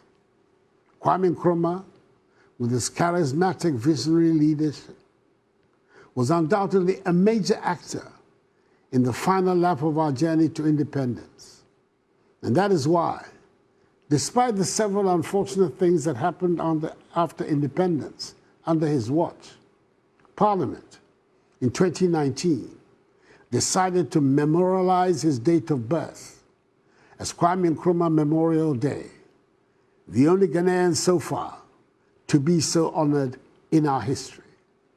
His ability to galvanize the masses and articulate a clear vision for a free Ghana inspired many. However, it is essential to recognize that Kwame Nkrumah stood on the shoulders of past leaders. The groundwork laid by the Aborigines Rights Protection Society, the British West African National Congress, the United Gold Coast Convention, and many other organizations and individuals provided the foundation upon which Kwame Nkrumah built the Convention People's Party, CPP. And indeed, that is why he was careful to associate the name of his new party with that of the convention. The contributions of the leaders before him were instrumental, as is natural in the continuum of history, in shaping the political landscape that facilitated Kwame Nkrumah's rise to prominence.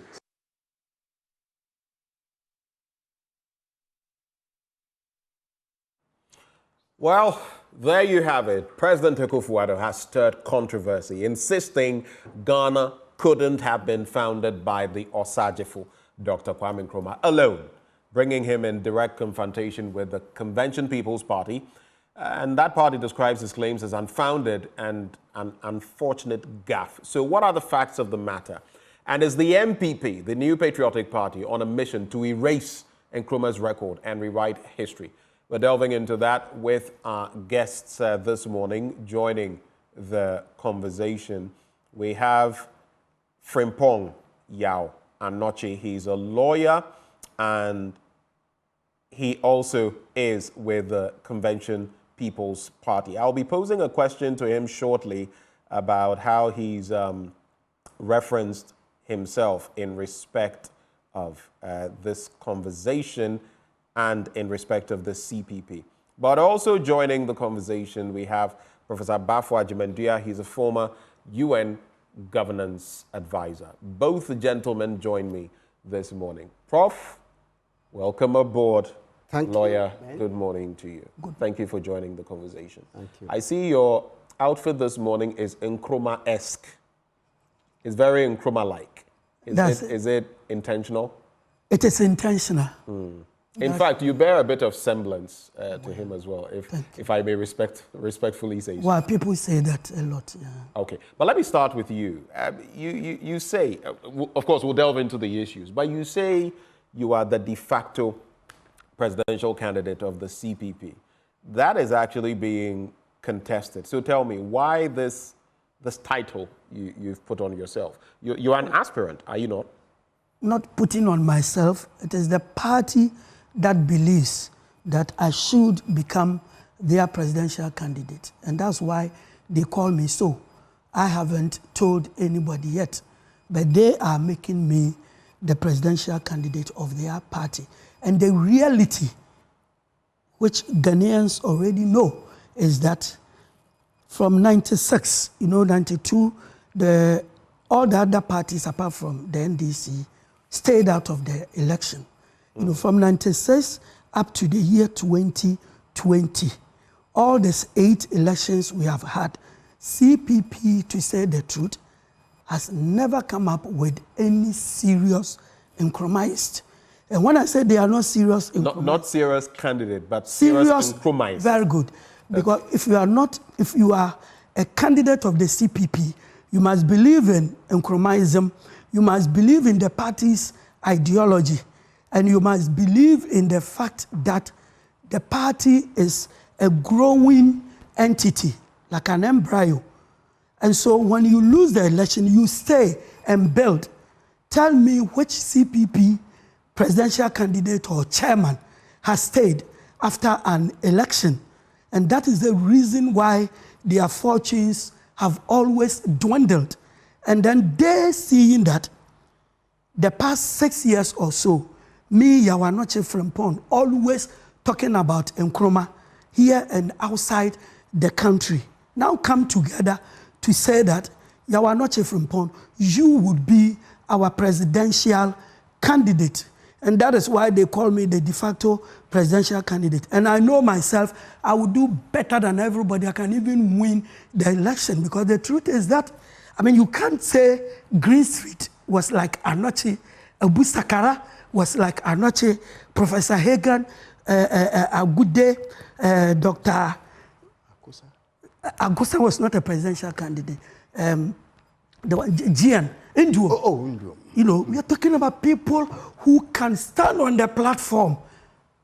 You understand? And speak Nkrumah and let the people of Ghana You're saying know all what these people never exuded that? They never did that, and that is the truth. Okay, but even before, I don't want to make it a personality contest, but you just said two things. You said, I can win the election.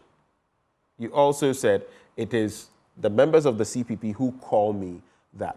As we sit here, you are not the de facto presidential candidate. Let me make my point and then I'll let you. You are not the de facto presidential candidate of the CPP. You've not had an election. You've not been voted for.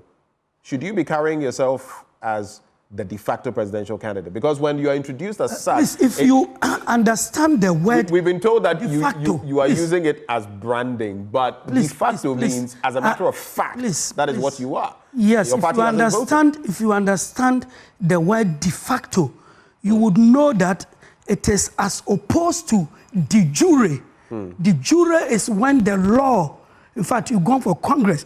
De facto is when everybody says that is the man. So you don't need to go too far there. No, don't go too much into it. And indeed, you are not even a member of our party. Well, I am telling you. Well, guess what? Some members of your party are not so happy with that. Not some members. There could be people from other parties who are scared that for the first time, CPP is coming up with a true politician, a true Nkrumah. Okay. That is why they are scared. And then they will put on CPP skin and then call you and say, I'm not de facto. Okay. Let's not belabor that point. I just wanted some clarity on that matter. Prof? So here we are. Another Founders Day melee that we have. Me, I espouse my thoughts openly. I don't know whether you caught me, but I said that you can't have Nkrumah with, especially what some of those who later would become, I don't want to use that word, in the fight against independence, now claim that he is not the founder. But let's get into what the president has said in recent times about Nkrumah not being the founder, but one of the founders. From where you sit, what is your reading of this matter? Oh. Thanks, Ben, and good to meet my great friend here. Yes. Fortunately, I'm not competing for the presidency. My teacher. Thank you. You see, there are certain historical facts that we should recognize. And I want to make a distinction between the period prior to, say, the first legislative elections that we had in the country in 1951 and beyond. Historically, it's known the first political party organized in this country was the UGCC. Right. And we know all the founders of that party. And even someone we don't talk about often, Pa Grant. And his role in... Without his money, Nkrumah wouldn't have come, because he paid for the ticket for Nkrumah to come. So they invited Nkrumah to be the general secretary. He came, and within 1 year it was clear that they could not work together.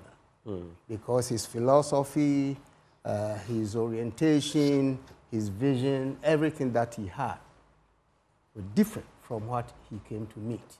All right. Now, if you look at that historical period alone, the fact that those who formed the UGCC had the agenda of bringing independence to the country, that was their main agenda. And they needed a dynamic young person, and they found it in Kwame Nkrumah. So they decided to bring him down from London. But Nkrumah came from London after experiences in the United States, where the emerging civil rights movement had made some impact on him. So his orientation was different.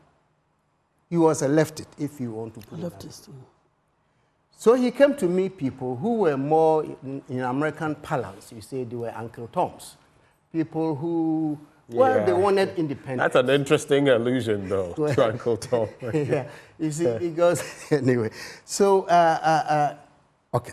So, for me, if you're talking about those who conceived of the notion of fighting for independence, we cannot belittle the role of the UGCC. Exactly. Okay? We can even go way back as one of my, and of course we know this, but one of the viewers has put up there, even as far back as the Aborigines Rights Protection Society. We could go as far back as that. Correct. In terms of People conceiving some notion. Conceiving it. Right. Even though, frankly, the Aborigines Rights Society was purposely looking to reclaim their land. Exactly. Stop the British. So in that respect, it wasn't an independence that they were looking for. True. But just reclaim their land. Okay. So in terms of organized party to seek independence, it was just UGCC.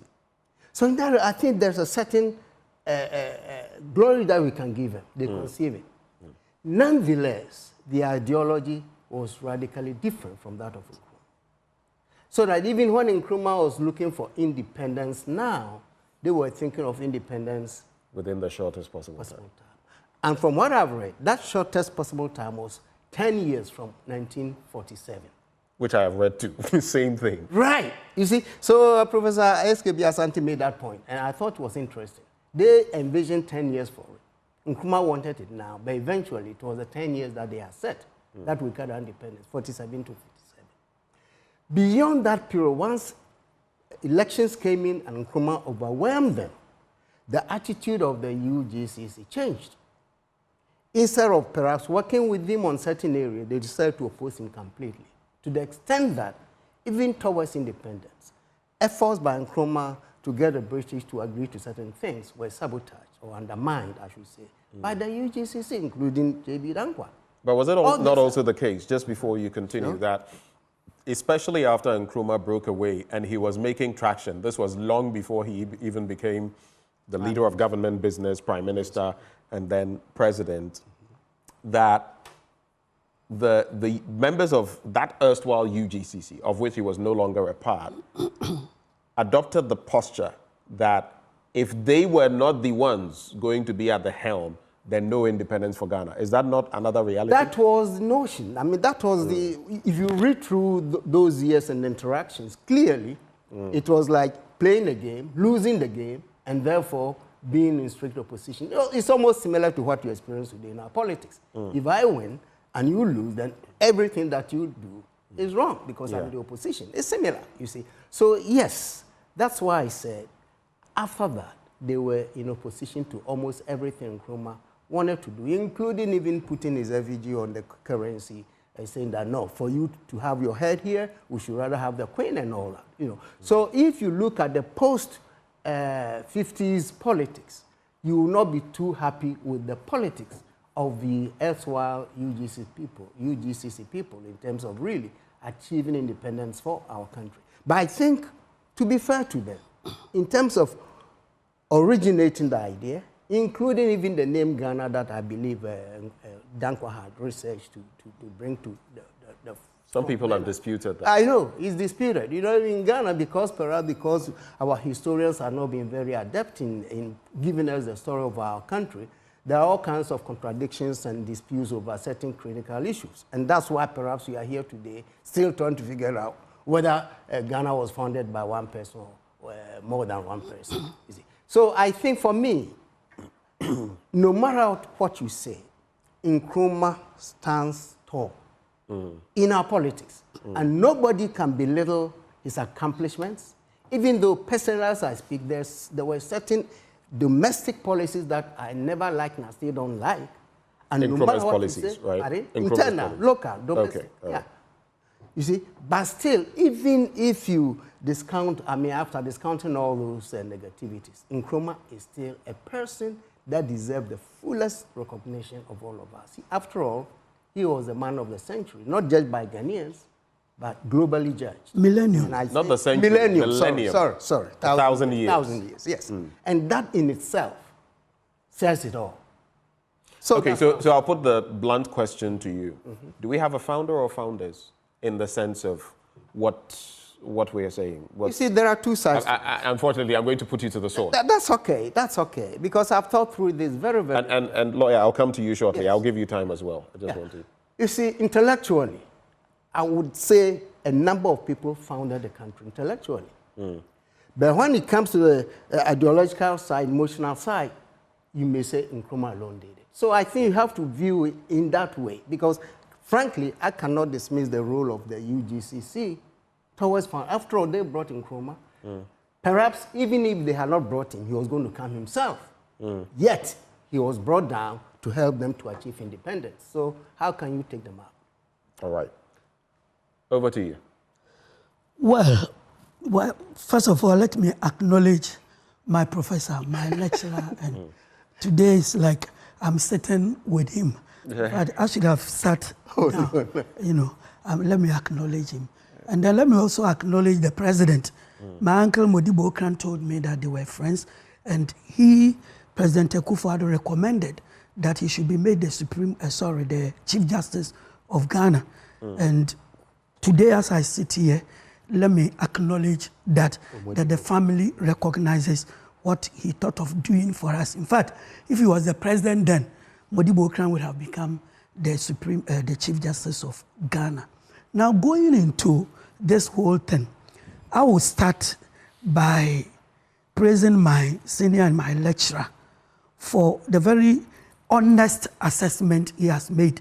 And that is where I also stand, that a lot of people started the war before Kwame Nkrumah was brought in.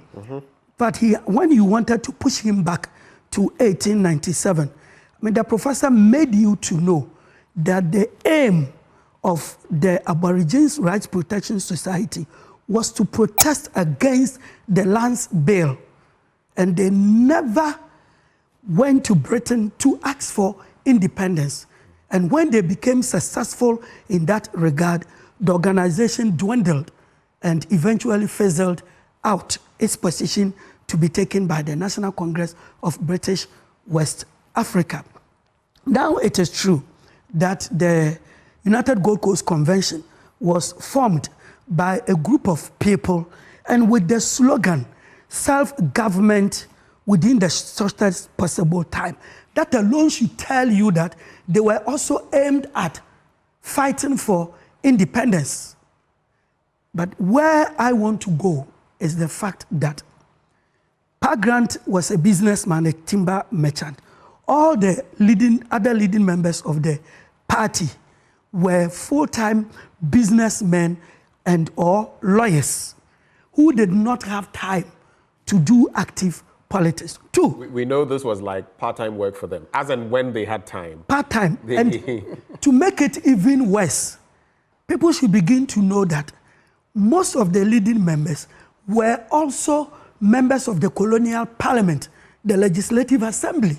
It was the legislative council, like Grant representing Second D, Dankwa representing Achimota, Awuno Williams, Obechebi, Lamte. They were already members of the colonial parliament and therefore never in the haste for the fight for independence.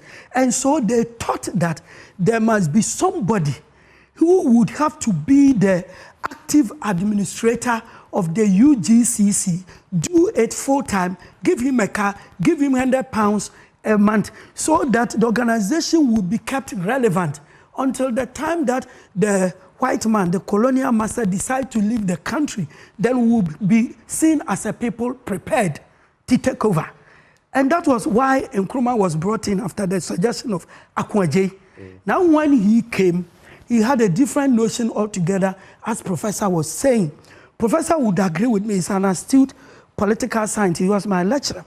Professor would agree with me that Kwame Nkrumah had studied in the US with about 50 countries coming together as one. And so he never believed in the idea of looking for independence for the colony. And at that time, the colony was Western Province, Sekendi Takoradi, Central Province, Cape Coast, Eastern Province, Accra. Transvolta Togoland was not part of it. Ashanti was being ruled by proclamations. And they're not, yes. Yeah. So UGCC, even when you look at the bill, our city, you see that the people captured there, none of them was from Volta. Who told you that Voltarians have not all the time had great scholars to be part of this organization? Talk about Northerners, talk about Ashanti, Bono, they were not there because it was restricted to the colony. And everybody knows that J.B. Dankwa in his writings had suggested the name Akanman for Ghana. Then when Nkrumah came, he augmented the two branches of the UGCC he came to find. One in Accra, one in Sekendi. You know, within 4 months, he had transformed it into 500 branches. And they were angry with him. Second, 1948 riots. It was suspected that Nkrumah and Akwaje were those who pushed the ex-servicemen to do all that they did. In any case, Akwaje joined the others. So when they were writing their caution statements, they were very careful not to talk about independence. It was Nkrumah who, in his raw caution statement, a copy of which I have read, stated that he was the one, he would just take the blame for all that had happened because he wanted independence. And then the rest were put in prison in Kumasi. He was put in prison in Tamale. Then the Watson Commission said they should be released, and they were released. Thereafter, as Professor had already told you, his ideas were fundamentally different from the rest. So what will happen was that he will break away. When he broke away, and this is the beginning of the story, when Kwame Nkrumah broke away, and what makes him the founder of the nation is that, having formed the CPP, he made sure, as his organization skills had always been, the party would be a national party. But the National Liberation Movement that broke away from the CPP because of cocoa and other agitations became an Ashanti party. Then the northern people who felt that during the colonial period, the white man had designed an imaginary line between the north and south so that no northerners should be sent to school, so that they would do watchman work, so many things unprintable. You know, felt after independence, they would, instead of the white man, serve the black man. That one, they would decide to go away. So they formed the Northern People's Party. Then the Transvolta people... Which later would become problematic moving forward because we didn't want parties formed on ethnic lines. So the later, same that would Kwame become Nkrumah later would move for the avoidance of discrimination yeah, so that all of them will be put together. So you will see that Transvolta Togoland Party and the SG Anto, SD Dombo's Party, Bafwa Koto's Party, and then Gashifi Mope Muslim Association Party were all sectional or sectorial in kind and therefore could not have won independence for the country. That was the reason why in the 1954 elections, the CPP won seats in every part of the country. But NLM was restricted to Ashanti and then others restricted to wherever they came from. So you see how we say Nkrumah was the founder of the nation. But for Kwame Nkrumah, the UGCC having been dismantled after the 1951 election. In fact, we had 38 seats, and Kwame Nkrumah won 34 seats. Correct. UGCC won 3, independent 1. And after that, they fizzled out. Then the Ashanti people, there is a piece of tribalism in politics. The Ashantis have never liked the Achimota people. So when they realized Park Grant had become very old, J.B. Dankwa was very preeminent. The Asantehene preferred Kwame Nkrumah to J.B. Dankwa. So when his people would not allow him, they would break away from the CPP. They rather went for Professor Kofi Abrefa Buzia, then an Ashanti, I say then an Ashanti because even though a Bono from Wenchi, at that time, Bono was Western Ashanti. So they chose their own man. Please, J.B. Dankwa died in 1965. He didn't die in 1954. But the Matimeho tradition, the UP tradition, and the LM tradition did not go for him. Did not go for him. So he became politically irrelevant. Then, because of the troubles, Nkrumah couldn't have independence. And then a new one, 1956. Please, if you want me to read something here, very short. Just briefly. Brief. I will say that in... Where are you reading from? Oh, very good. Proceedings of the Ghana Academy of Arts and Sciences. Yes, 1974. Dated which year? 1974. Yes, and this is the piece written by Joe Appiah. And the title is The Man J.B. Dankwa. And he says that in 1950, the dawning of Goko politics, speaking about Dankwa, lost his Abuakwa constituency seat to a nephew of his. J.B. was shocked to the marrow of his bones by this defeat. Then to continue from page 29, he says, in 1955, the State Council of his home state of Achimota, in recognition of all his services, installed J.B. as the Trafuhini of Achimota. That was the highest accolade that he got to. He fizzled out. But today, well, before I say it, but today, let's continue that.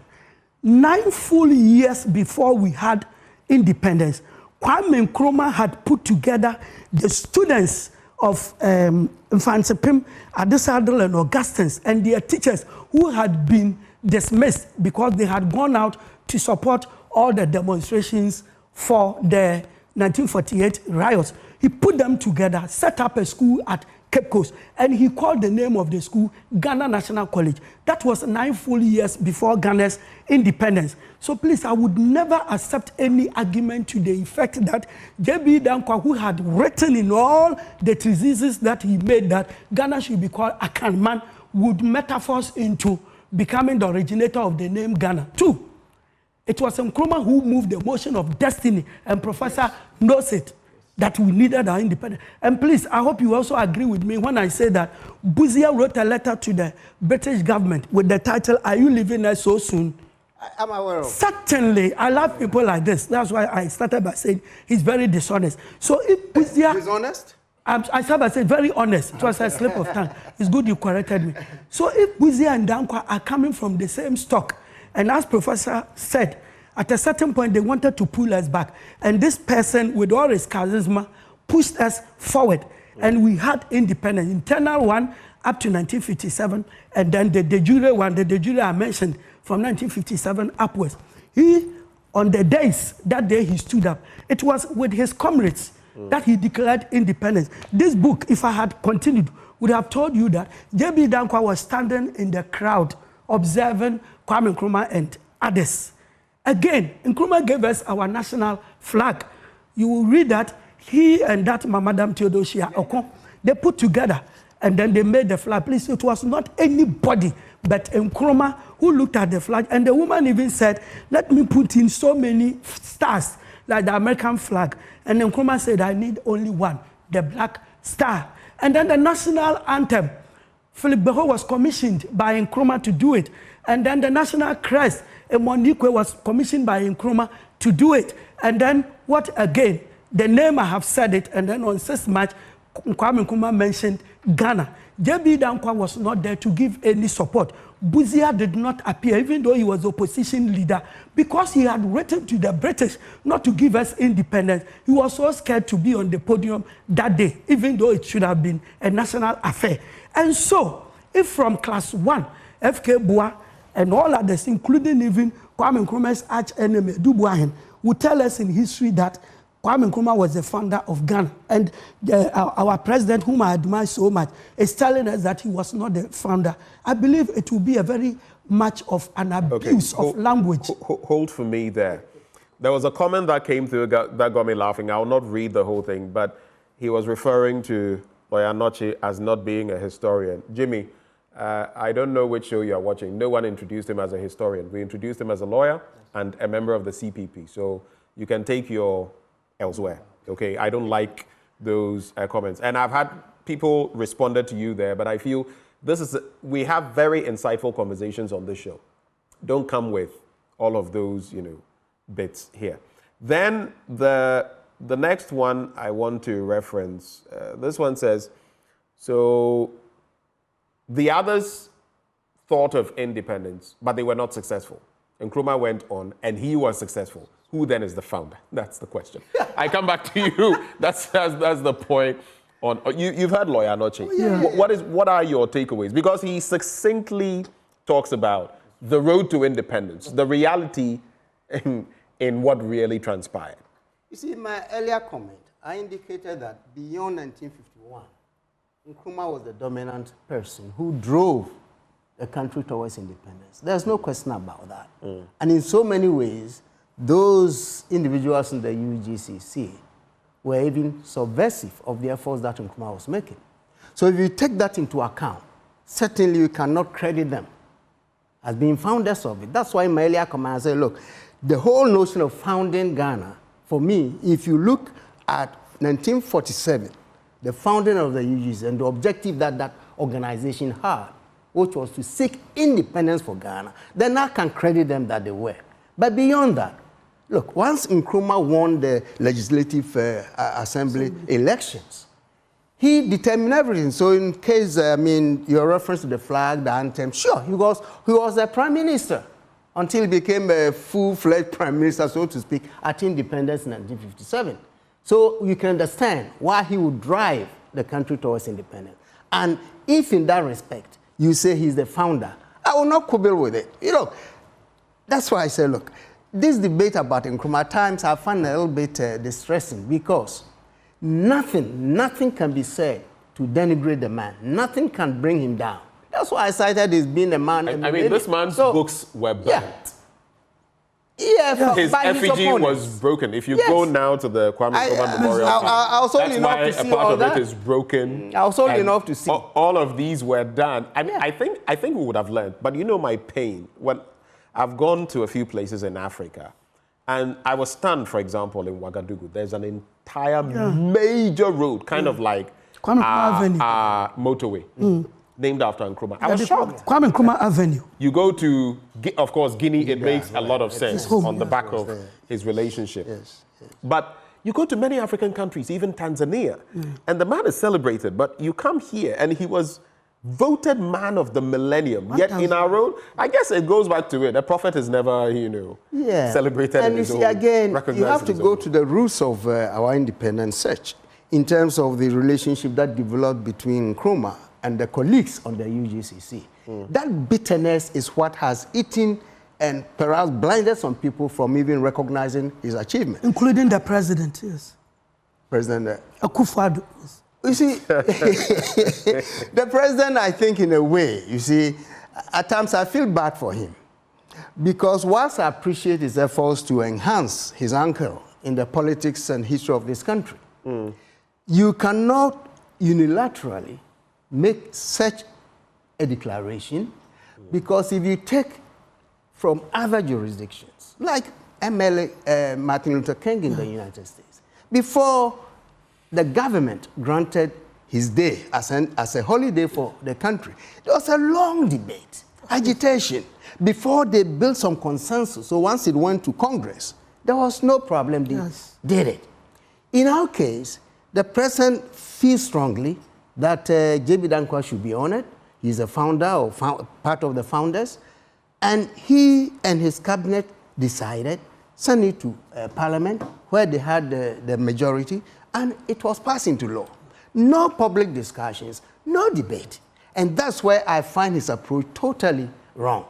Because you cannot impose on a nation what you think is the right thing, when in fact the nation as a whole has not debated and come to some kind of consensus. And that becomes even more problematic. You grew up knowing certain facts about Nkrumah. Of course. I grew up, and Lawyer Anoche, you grew up knowing certain facts about Nkrumah and Kotoka and Ankara and all these others, Kutue Champong and all of those. It appears in recent times there's almost a sort of distortion. What we grew up knowing and reading seems to be changing in a way. My question then is, and I've read some interesting things here. Even the impact on our education. I think it's something we don't focus on often. Because nowadays you hear, especially over the last few years, oh, Nkrumah this, and even this whole idea of a founder versus a founders. It distorts what the young people are learning. We'll have a generation grow up and be asking all kinds of questions because they are not certain in their minds what it was. Going back to the point you are making, there seems to be no consensus, and that lack of consensus is only recent. No, it was silent. It's not recent. It was simmering. Yeah, simmering, and because we didn't have advocates to come publicly like the president had come to push it, it was there. You see, he's made some very interesting points about history.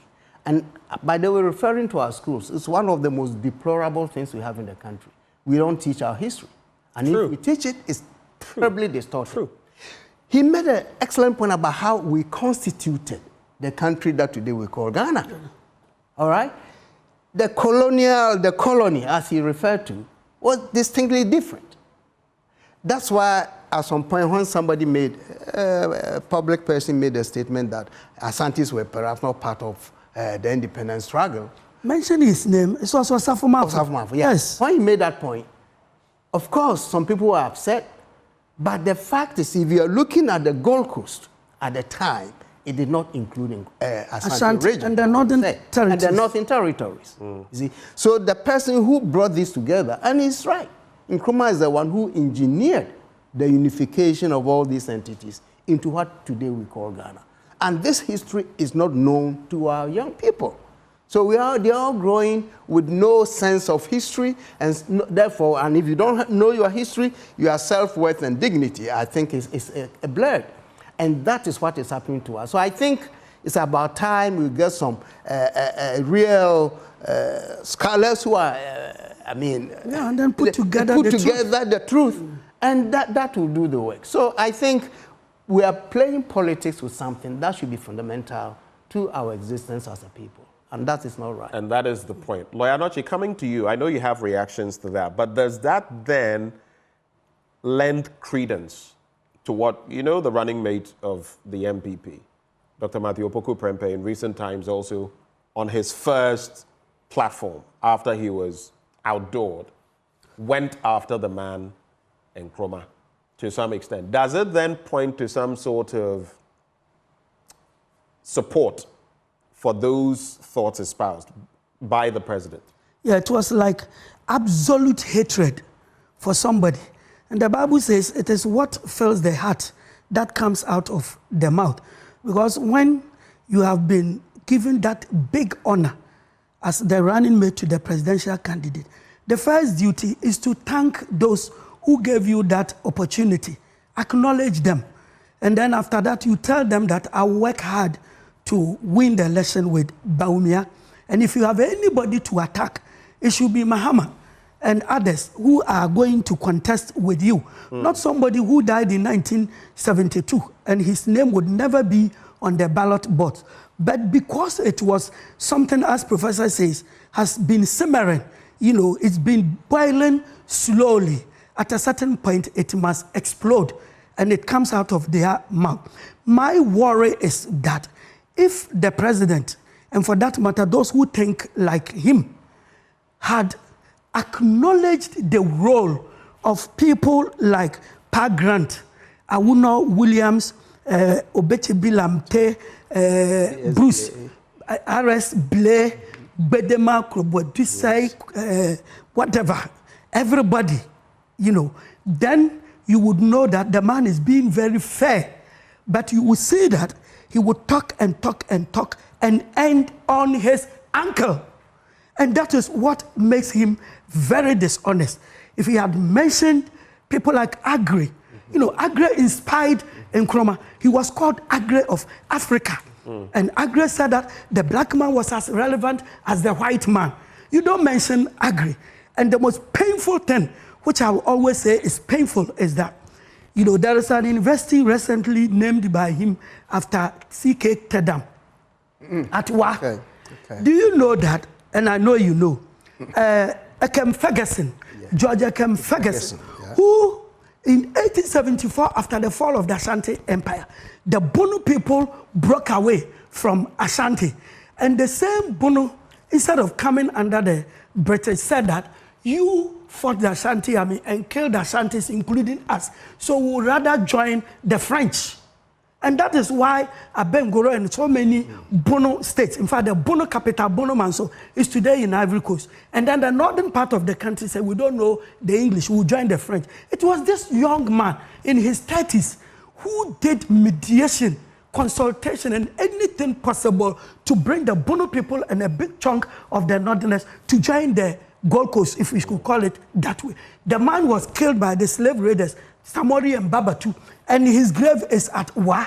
And instead of naming university after George Ekem Ferguson, you name it after chairman of the Council of Elders of the New Patriotic Party, a police commissioner called C.K. Tedam. But in the recent country times, we even had talk about Dr. J.B. Dankwa, you know, his name being put on the and University I'm coming of there. Ghana. So, but for some of us, somebody was telling you that, don't mind me, I'm not a historian. I mean, let's ignore, because I never introduced you as add such, that, so. Are you not excited that somebody who has never read history at any examinable level before is now called the lawyer historian? If I were your brother or your cousin, wouldn't you have been happy? Now let me move on. Happy for you. You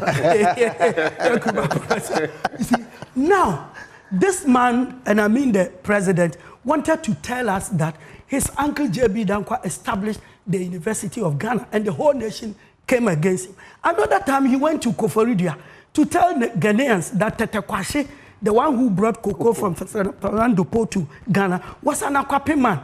And luckily, the Ghana people in his own party gave it to him. So it is like something very conscious that somebody is doing for a certain small group of people in the country, and it doesn't help nation you see building. an agenda. Prof, where are, you see, you can't have, there's this saying that if we all hold the sky doesn't fall.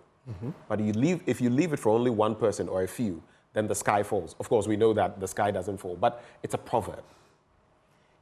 If we all celebrate, we all contribute. After all, all of us are taxed, for example. That's how the country moves forward.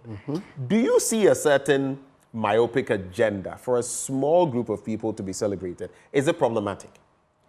Of course. It brings division, rancor, and all these kinds of discussion we're having is because of that perception that a myopic agenda is being pushed. You see, nation building, now we don't even use the concept anymore. If you look at African countries, especially Ghana, where the nation came together with different entities as one nation, then it behooves anyone who is a leader to pursue programs and agendas that will consolidate that union of the various entities. To be more direct, he already told us the Ashanti, the coastal people, the northern people, the Voltairean, we have come together to form a country. So any leader who will undermine that unity by pursuing a parochial agenda of any of the groups brings disaster to the country. Okay? I'm not saying Akufo-Addo is doing that, but I'm saying that certain pronouncements of this, especially this latest statement of... In fact, an elderly man watched it, and in church yesterday he was telling me the president even appeared angry, almost as though when he was saying it... Like Napo's own, yes. You know, so that has been... I think partisanship in our body politic is dangerous. And I think if you are pursuing an agenda in appears to everybody to be partisan, to be parochial, then you are not helping in nation building. So I think, first of all, the president is not a historian. And I don't know the historians he's talking to. Because if you're a leader and you want to come out with any kind of pronouncement with national import, the first thing you do is to consult experts to be sure that what you are bringing to the public domain is something that the public generally knows and approves. Otherwise, it becomes parochial. And I think that's what we are observing. So look, if Dankwa has anything to do, let historians do their work and let people research it and present it. And I think we are not doing that at the moment, and that is not what we need to have. So I think, in a way, the president should be advised by historians and others, and please consult them and make sure we are building a nation.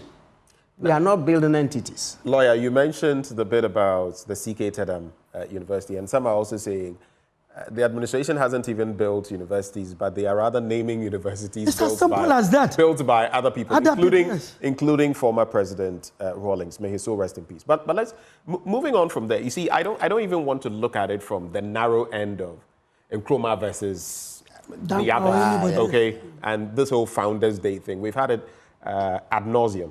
But you also look at the fact that our holidays have even been impacted. And now there is the threat that, hey, if another administration comes, they are going to revert to... Can you imagine that? I think we are not paying attention to some things. Look at even the naming of some of these institutions, right? And some threats that, look, if some other political party comes, we are going to revert the name. Do you know what that does? The names of these institutions are online. Do you know what it does to change over again? Do you know what it does to stationery? Stationery alone that you have to change. Yeah. Prof, you know this. Yes, that you have to change. The cost of it, what we will spend. I mean, what do we gain from some of these things? While if you had a consensus, then it stays. This whole thing about JB Dankwa University of Ghana, that thing would have never stood. You know why? No, it would have brought serious problem in the country. It couldn't have. Very serious. So why do we keep and on? You don't need to start something you cannot complete. And that's what the president has done. You see, the answer is very simple. For as long as Republic Day remains, I was about to get to that. Nkrumah will be remembered because Republic Day was created by Nkrumah and not JB Dankwa. So he has to take it off. For as long as the OAU Day or AU Day, 25th March, will be celebrated, Nkrumah too will be celebrated. So take it off. For as long as the 2 CD note printed by Mills with the Nkrumah's effigy on it, would every morning he would see it. He had to take it off because it didn't include his uncle JB Dankwa. And then go to the Liberation Circle. Yeah. You see, African Liberation Circle in Accra. You turn right, and there was a very big plaque with all the founding fathers of the OAU. They've removed it. And so when you do things like this, what shows that the next government would not come and then undo things at the cost of the nation. And I feel we have to get to the point where we get past this political tit for tat. As for institutions that have been named a certain way, I think if they are not fitting, if they've not gone through the processes, Prof, you spoke of, if they are reverted, I don't have a problem with that. But we must get past this political tit for tat. I think, for example, listen, there are people from the UP tradition who have contributed to Ghana. Sure. People from different, I even reference, and sometimes people feel I am being, Ignatius Kutu Echampo. Left examples. He may have been a military leader, but he did things that we could have learned from. Sure. Many. Let's celebrate everybody. Let's not denigrate.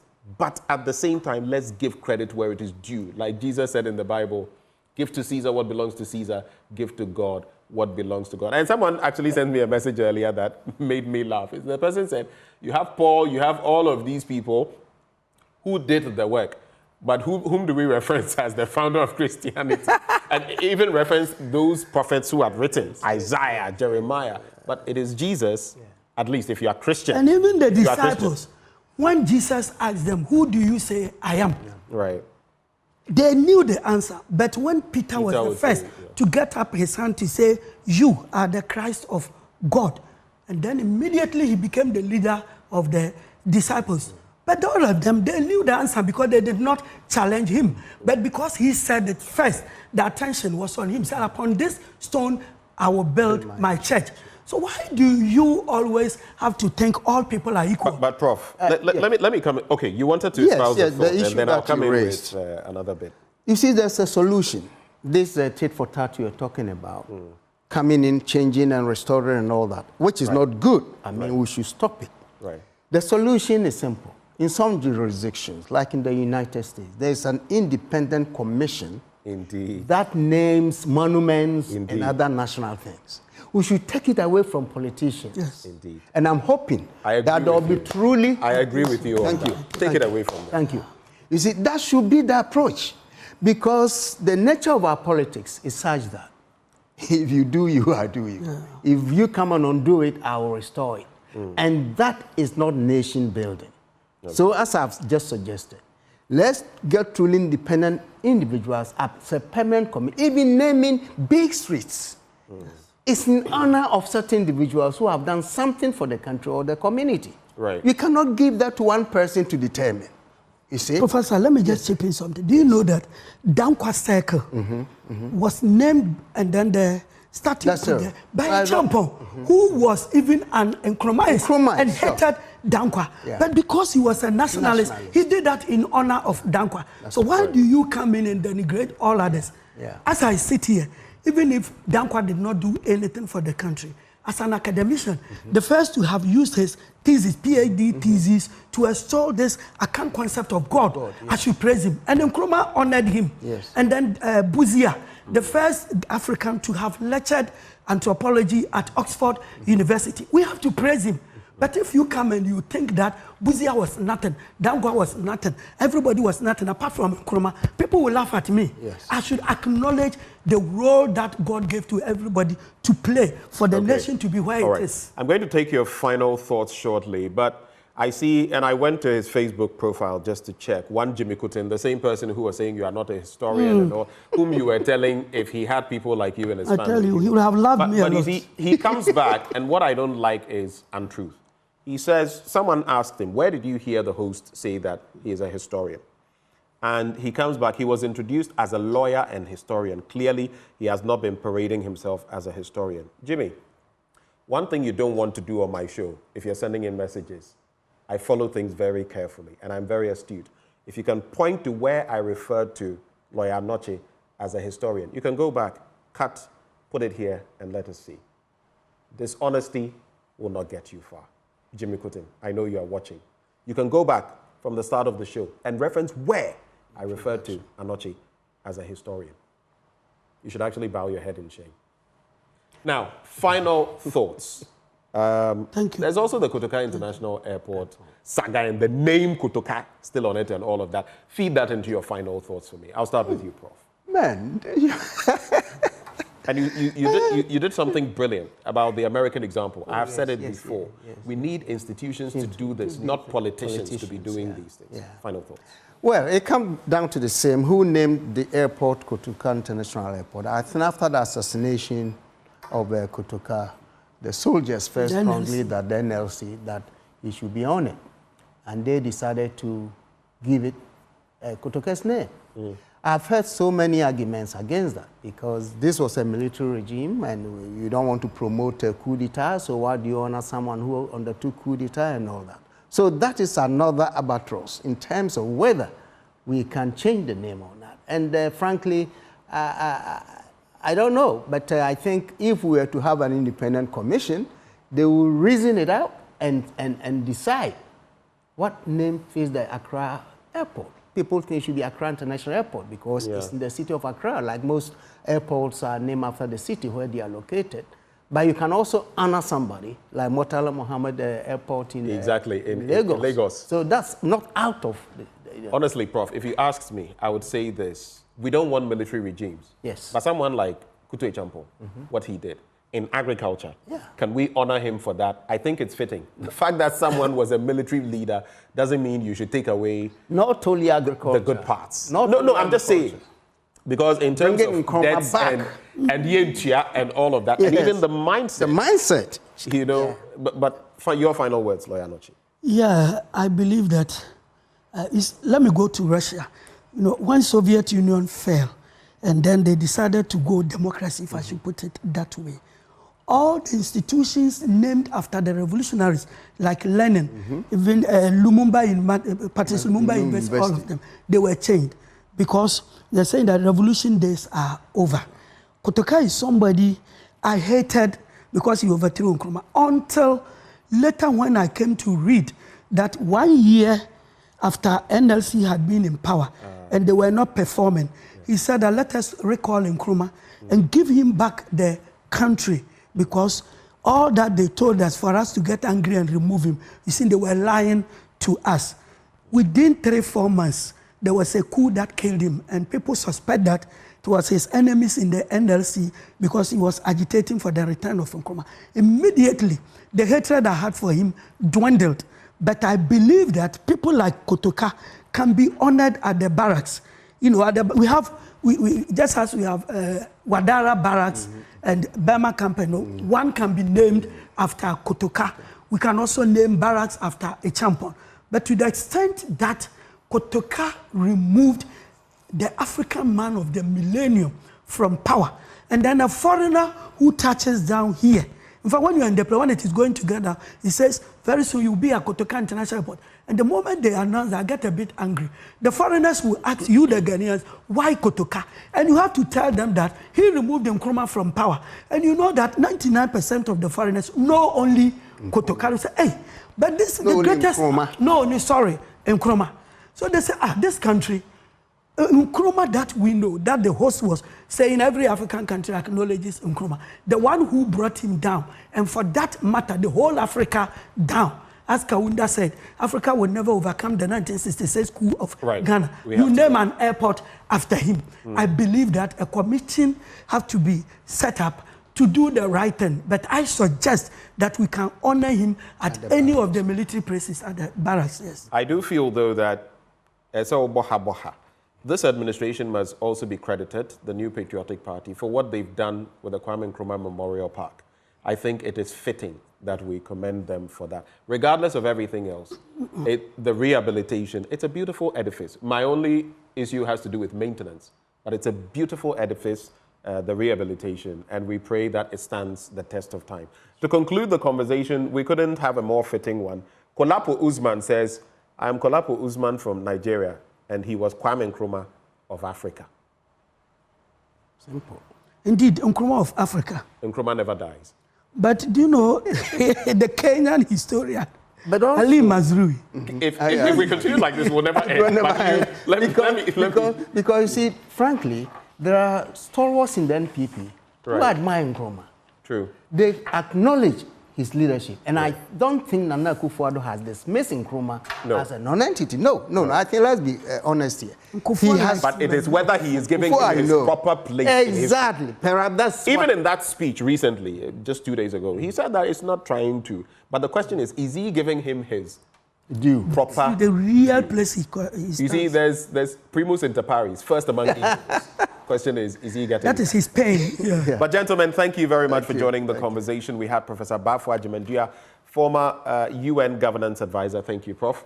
We woke you up, senior citizen, early morning, getting you driving here. Nice. We also had lawyer Frimpong Yao Anoche, a presidential aspirant in the CPP, and he says his brand, some in the party call him the de facto candidate of. So let me put it there clearly. Thank you very much for joining the conversation. Up next, we're also going to be looking at the National Security Ministry and all this talk about 6 million Ghana cedis that they keep getting every month. As far as the Bawku conflict is concerned, how are they executing that? But let's look at Dansworld Services. If you are stressed out about all your cleaning needs, you don't have to worry anymore. Dansworld Services is your one-stop shop that meets all your commercial and residential cleaning needs, from pest control to janitorial and house cleaning, event cleaning, waste management, carpet and sofa cleaning, and more. Whether you're at home or at work, we understand and know how haptic cleaning can be coupled with your busy lifestyle. So we've got great news for you. Dansworld Environmental and Facility Management Services has got you completely covered. And you know, we excel in whatever we do, leaving you beyond your wildest expectations. Where do you find us? Excel House opposite Regimanuel Estate, Nungwa Barrier. And you can call us on these numbers. 0302 905 538 or 0555 752 361. Dansworld Services, beyond expectation. We'll be back with more. Do stay. Welcome back on the AM show. As promised, we're also going to touch on that issue as the Member of Parliament for Bawku Central, Mahama Yariga, has accused the National Security Ministry of cashing in on the people of Bawku upon the revelation that the ministry takes 6 million Ghana cedis every month to deal with the Bawku conflict, an amount he describes as outrageous. We interrogate the issues this morning as we host Mahama Yariga himself, the Member of Parliament for Bawku Central. Good morning. Good morning. Good morning to your team there. It's a pleasure having you. So let's start off from how you discovered all of this going on as far as the sum of money, the 6 million Ghana cedis that is paid to the National Security Ministry. I mean, how I discovered it will give away my sources. I'm not asking you to name your source. I'm just asking you to tell us how you came about this information. Yes, but, I, got very reliable information that the Ministry of National Security has been cashing in on the situation in Bawku and taking hefty sums of money. So I embarked on some, investigation, trying to scoop some documentation that will give me evidence of the amounts involved, the regularity of the monies, and etc. And then, of course, I got it, and I put it out there that the Minister for National Security, through his ministry, takes 18 million Ghana cedis every quarter, 18 million Ghana cedis. And the breakdown then is that every month he takes 6 million Ghana cedis. And I find that just unbelievable, because this is money that could actually solve the economic problems of Bawku so that people will even stop fighting. And so for that kind of money to be taken by the ministry, and I did some investigations because we have a small detachment of military in Bawku. I did some investigations, and I know that they are under the Ministry of Defense. So they are regular soldiers, and then their budget is taken care of by the Ghana Armed Forces. Right. So why is the Ministry of National Security taking that kind of money? So I think that we need to investigate it. The minister has to justify exactly what he does with 6 million Ghana cedis every month. From the beginning, this same minister. But I'm sorry to interject. National security is a matter of national security, and you'd probably be told that these are national security issues. Not all of them can be seen with the naked eye. Wouldn't you agree? I think that national security is a reasonable enterprise, and all of us know what is reasonable and what is accepted.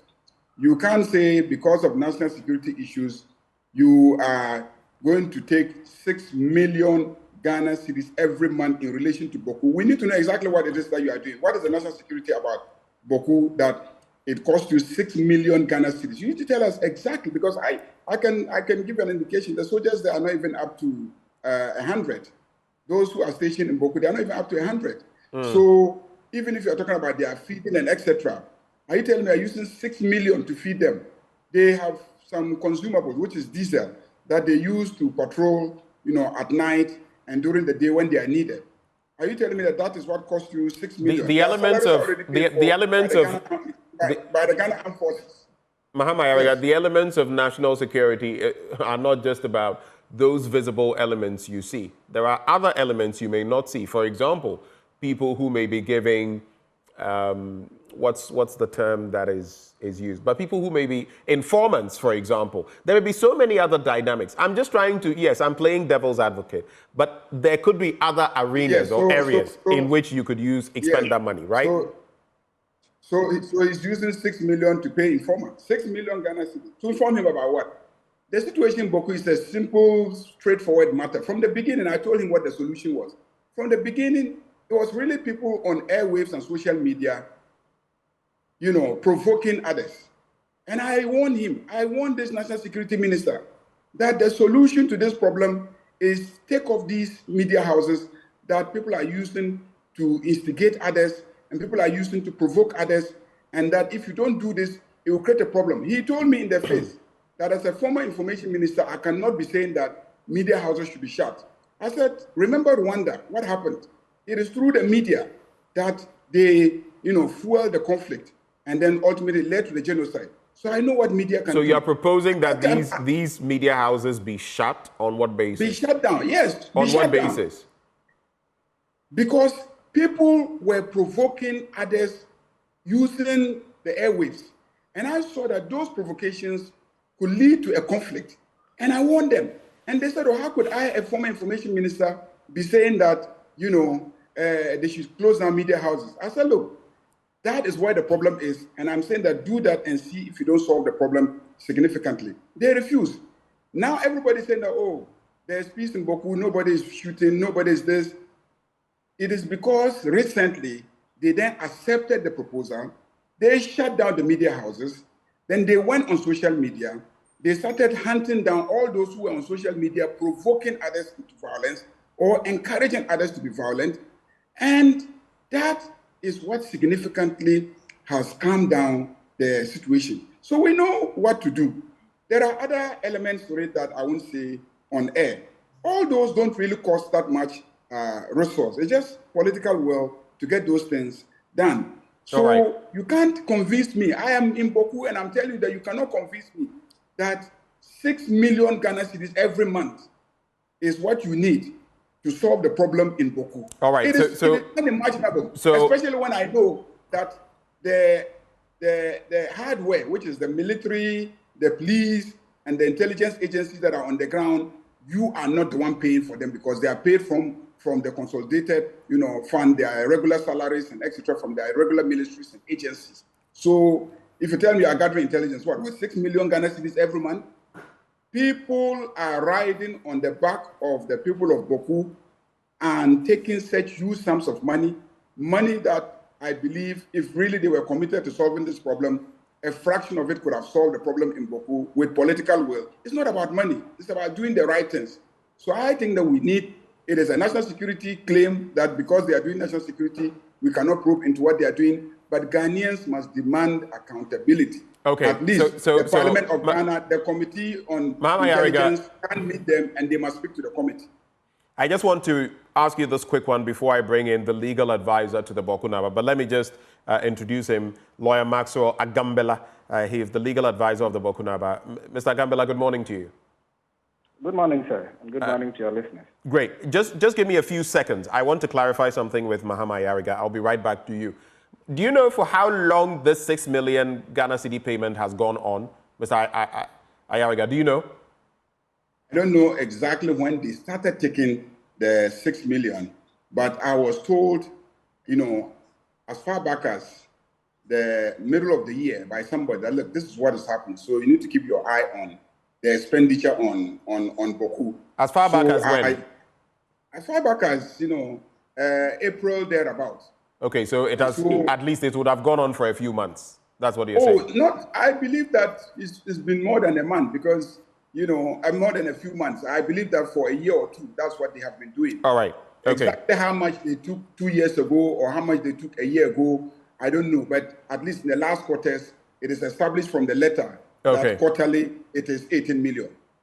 Quarterly it is 18 million. I see. That's every 3 months. All right.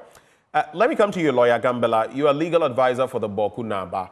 How do you feel about all of this? We'll talk about, Bawku and the creation of a new region and all of that. But I want to start from here.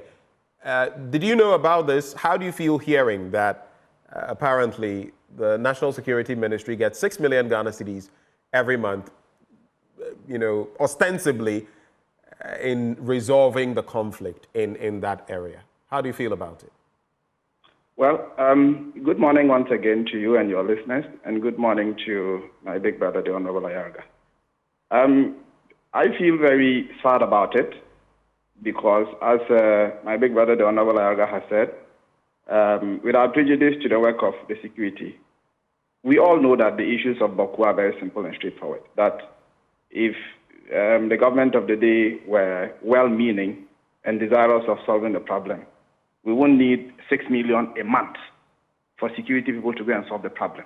Now, I'm not a security expert, but if you go to Bawku and you see the issues that are happening there. You would wonder what anybody's using 6 million a month or 18 million every quarter to solve. Bawku is not well lit up. Our schools are deplorable.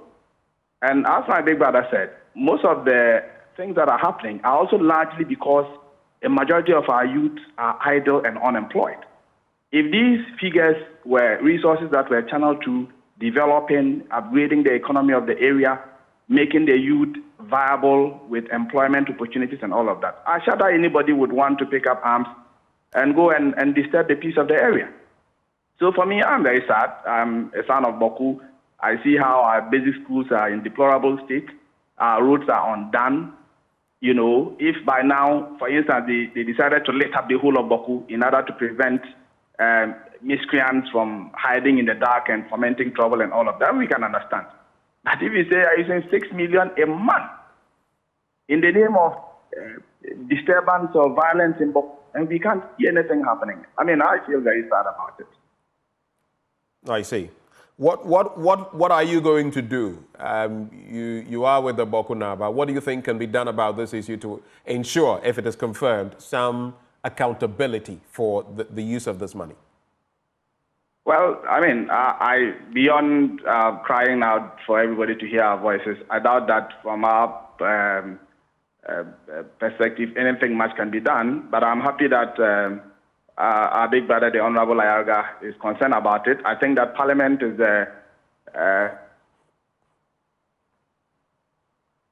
Hello, Mr. Agambela. Mr. Agambela, can you hear me? Okay, I feel. But I think that if Parliament is desirous of finding out what it is that they do with that kind of money, what intelligence they do there, what national security they do there, that merits that kind of money. I think that that is the institution that can best hold them to account so that we know exactly what they are doing with the money. I see.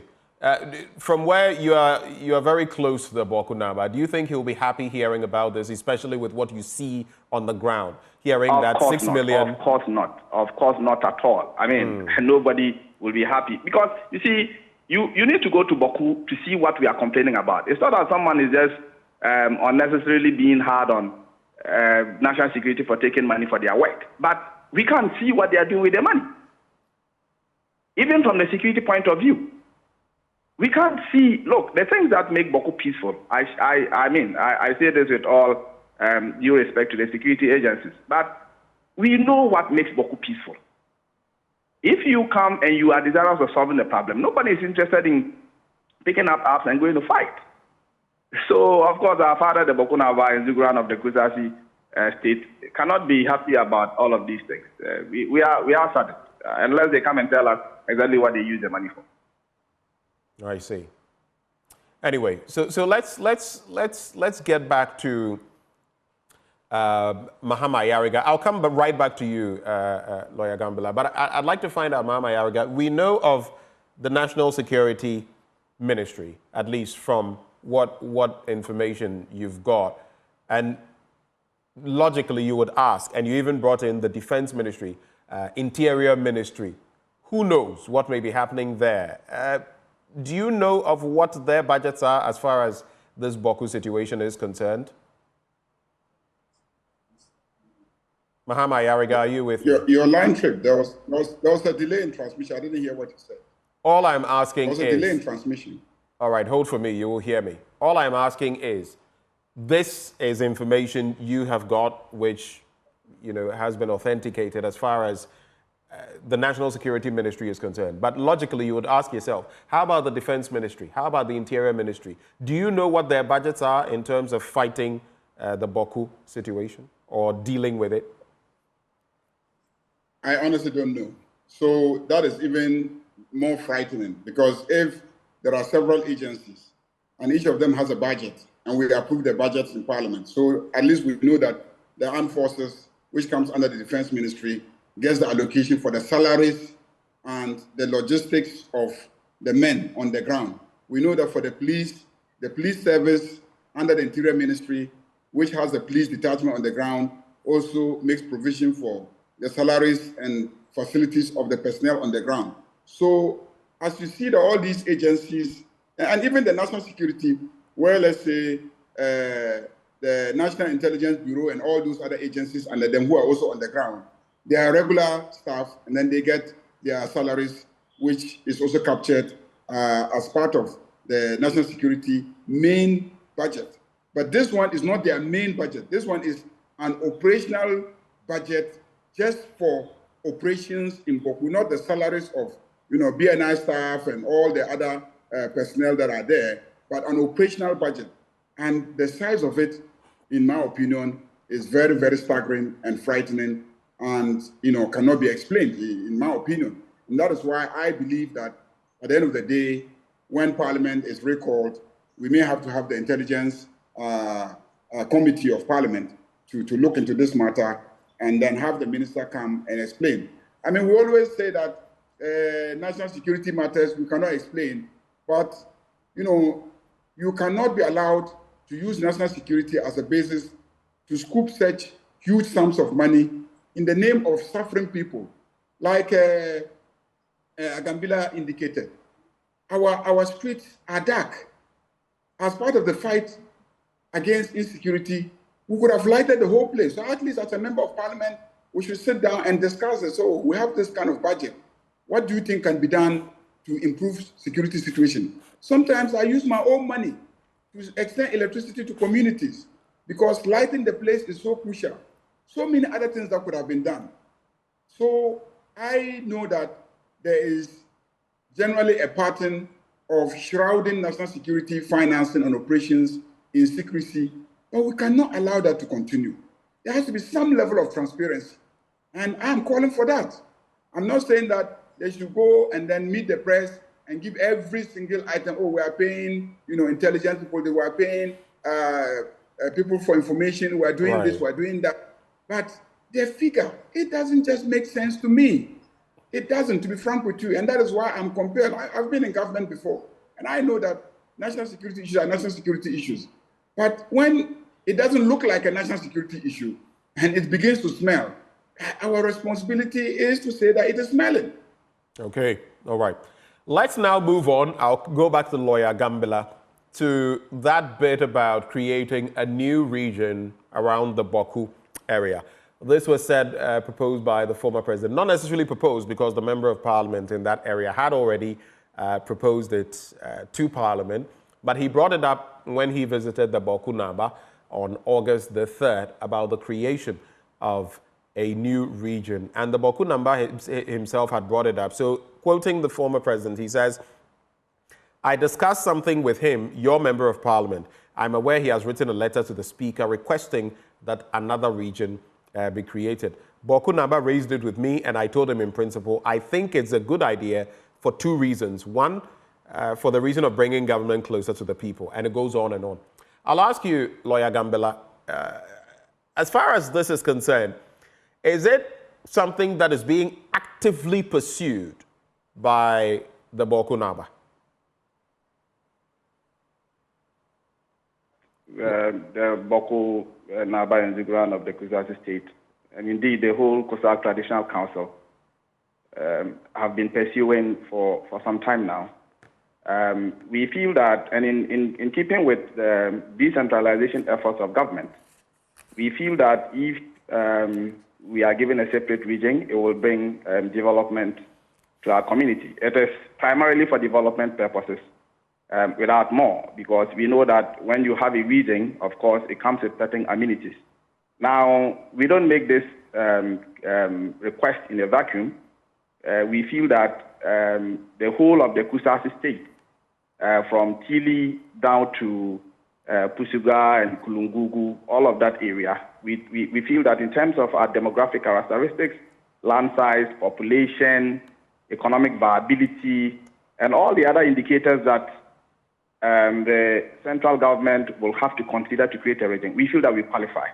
And we feel that if we pitch ourselves against many of the regions, especially those that have been newly created, we feel that we are at par with some of them. And in even some instances, we can say that we are more qualified than some that have been created.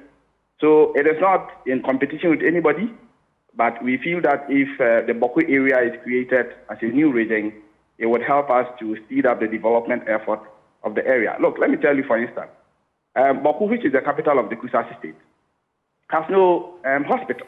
The only health facility that we have been managing for years now is the one that was built by the Presbyterian Church. We have no hospital.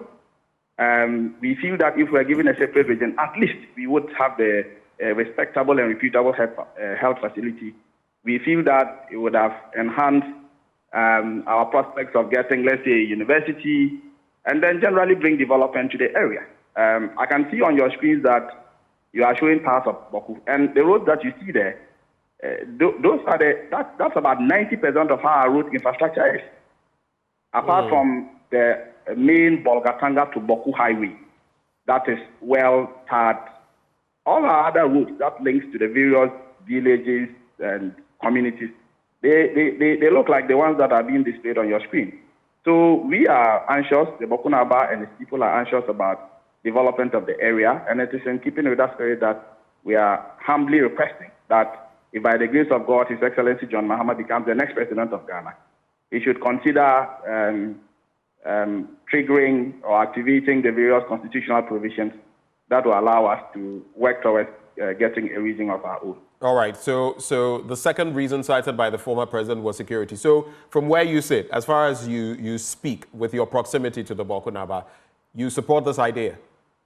101%. I fully support the idea, because if we were to have a region of our own, it will better help us to manage many of the issues that confront us now. Are you saying that without a region of your own, these issues can't be resolved? I said that it will better help us. It will better help. Of course, we are all working every day towards resolving our issues, but if we're given a region of our own, we feel that we would get more attention. For instance, this issue that we are discussing about the national security, I'm sorry to take you back, but if we're a region of our own, I believe that we would have had our own regional minister, who, for instance, will sit with him, because he would have been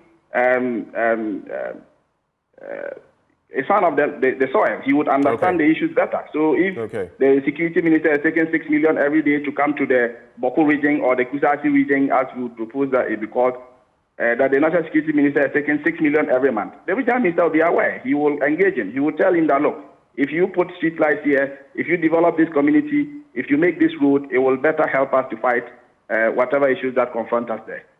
All right. Thank you very much, Lawyer Gambila, for joining the conversation. We're grateful for your time. I'll wrap with you, Mahama Ayariga. There's also this final bit. This will be your final comments, by the way. But with the manner in which the former president addressed it, some people have said that it could have ethnic undertones and that we should tread cautiously on that. What is your take on that matter in respect of creating this new region around Bawku? Those will be your final words, and then we go. Well, I can assure you that I have had several discussions with the former president and the flag bearer of the NDC on this. In fact, when you say that I wrote, when he said I wrote to the speaker, no, I think there's a mistake. He instructed me to write to Bawku Naba long before he even make the statement. So it is that letter that he was referring to. But because it was campaign platform, he missed and said speaker instead of Bawku Naba. Okay. And Bawku Naba made a request to him some time ago, and he said he would think through it. Then I followed up severally. We had the discussion, and precisely his initial hesitation was not to have it look like it is based on ethnicity. But then, when he and I had extensive discussion, he became convinced about how a region carved out with a security apparatus and infrastructure focusing on that area will better resolve the issues and bring sustainable peace. You see, this is a problem that started since independence, and yet it is still with us. So we are looking for a sustainable architecture, not something that you will do and then the day MPP comes back, then it will start all over again, as we have been seeing since 1992. So he became convinced that it will help in terms of the security architecture of the region, the Regional Security Council, focusing on this problem and making sure that everybody is safe, every ethnic group, finding a way of getting the people to live together, to integrate, and to put behind them. Okay, Mahama Ayariga, we have to go, so you just have to final thoughts. That is the basis on which that's the basis on which he got convinced. Okay. Not any ethnic issues. But of course, he talked about the issue of geography, the issue of population, the issue of economic viability, which are matters that the committee of inquiry that will look into it will make recommendations. Okay. All right. Thank you, Mahama Ayariga, for joining the conversation. Of course, he is a member of parliament for Bawku Central. And we also had Maxwell Agambela, a lawyer, joining the conversation as well. Now, the residents of Nkrumah near Aswanse in the Ebra Asibu Kwamankese district of the Central Region have heaved a sigh of relief following the inauguration of a mechanized borehole and sanitary facility. These vital amenities were provided by the Church on Purpose in Cape Coast and their partner, Kettering Baptist Church, Legacy Center of Maryland, USA. Having struggled for years to access potable drinking water and other basic necessities, the community members believe this intervention will significantly alleviate their hardships. There's more in this report before we take you to Agbogbloshie. Do stay. Nkrumah is a small farming community near Aswanse and Asomdwe in the Abra Asebu Kwamankese district of the Central Region. With around 400 residents, mostly farmers, this community and 3 nearby communities have long cried out for basic amenities such as clean water, sanitary facilities, a health clinic and a school building. Until recently, the community folk had to share a stream with animals for water and use the bush for sanitation, posing significant risk, especially for women. Their situation becomes even more dire when a child falls ill at night or a pregnant woman needs urgent care. In such cases, they must carry the patient to a CHIPS compound in Asomdwe, as the dilapidated schools are rarely traversed by vehicles. Luck has, however, smiled on them as the church has gone to their aid. The pastor of the Church on Purpose, Robert Benjamin Atta, shares more on their intervention.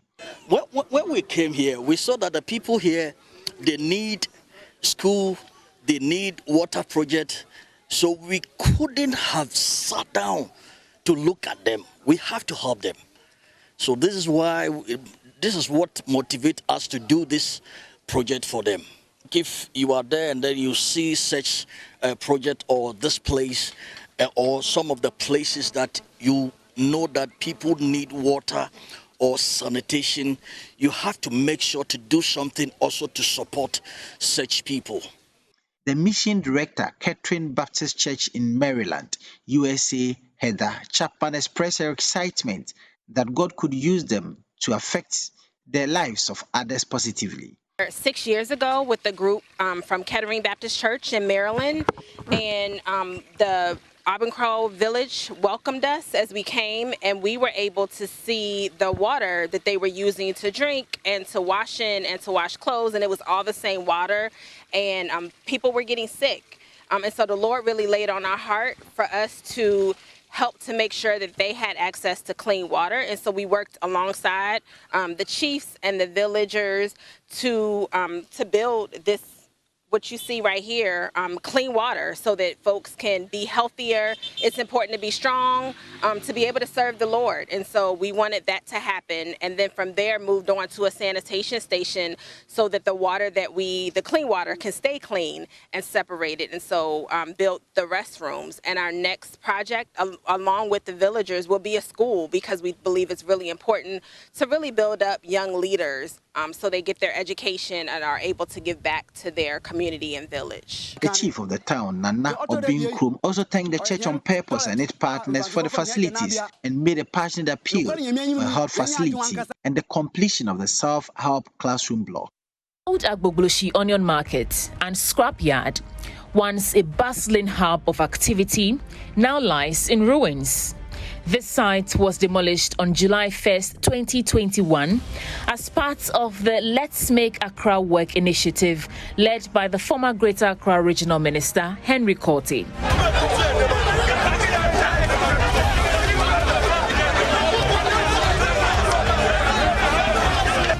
But 3 years later, what has become of the land and the lives displaced? Yakubu is one of the victims of the demolition exercise. Soldier for police, watermen, doctors. Oh, I ambulance, I'm doctors. ambulance. Most of my friends have died. Overthinking has killed them. Most of them have taken to drugs, and a few others have gone mad. This is because they can no longer make ends meet and they feel like their lives are retrogressing. No job, no place to lay your head.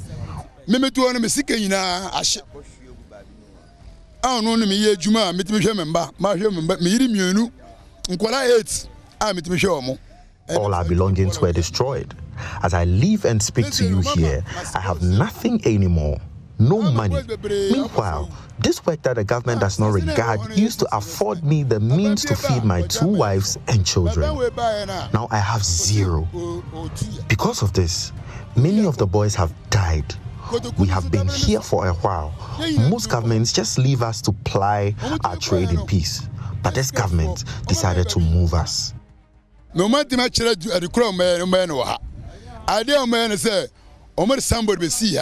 Somebody and Tiasia.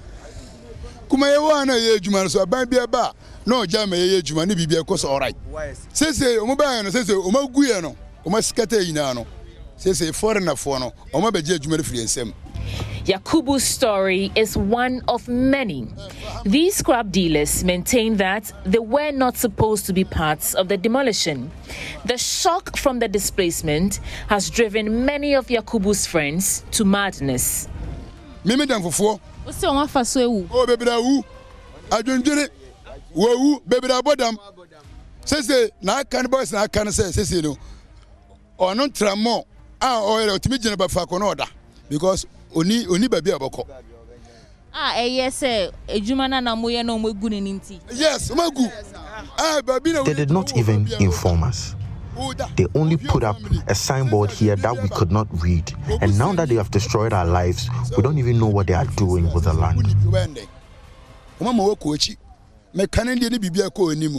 Tamale amuze tamale adari capital. Uze fear fefe scraps ajuma. Enya ban. Yene see scraps ajuma ma.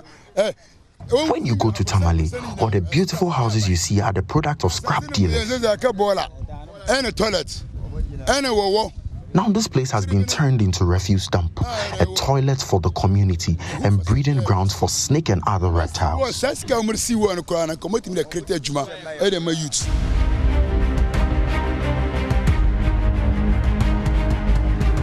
Abu shares the same sentiment. He too used to sell onions at the old onion market. Omasai market no ya affect. What I say? Yesika nyina ashi. One say boys bebre no more. We were all affected. All our money was lost in that demolition exercise. That day when they came, they spoke to our elders and assured us that there was a place for us at Ajen Kotoku. Most of the boys you see wandering about here used to sell onions. But now there is nothing to do. But we have a strong customer base here at Agbogbloshie. This is where we make the most profit. We are all broke now. I used to sell as much as 3,000 or 5,000 cedis in a week. But now I can barely make ends meet.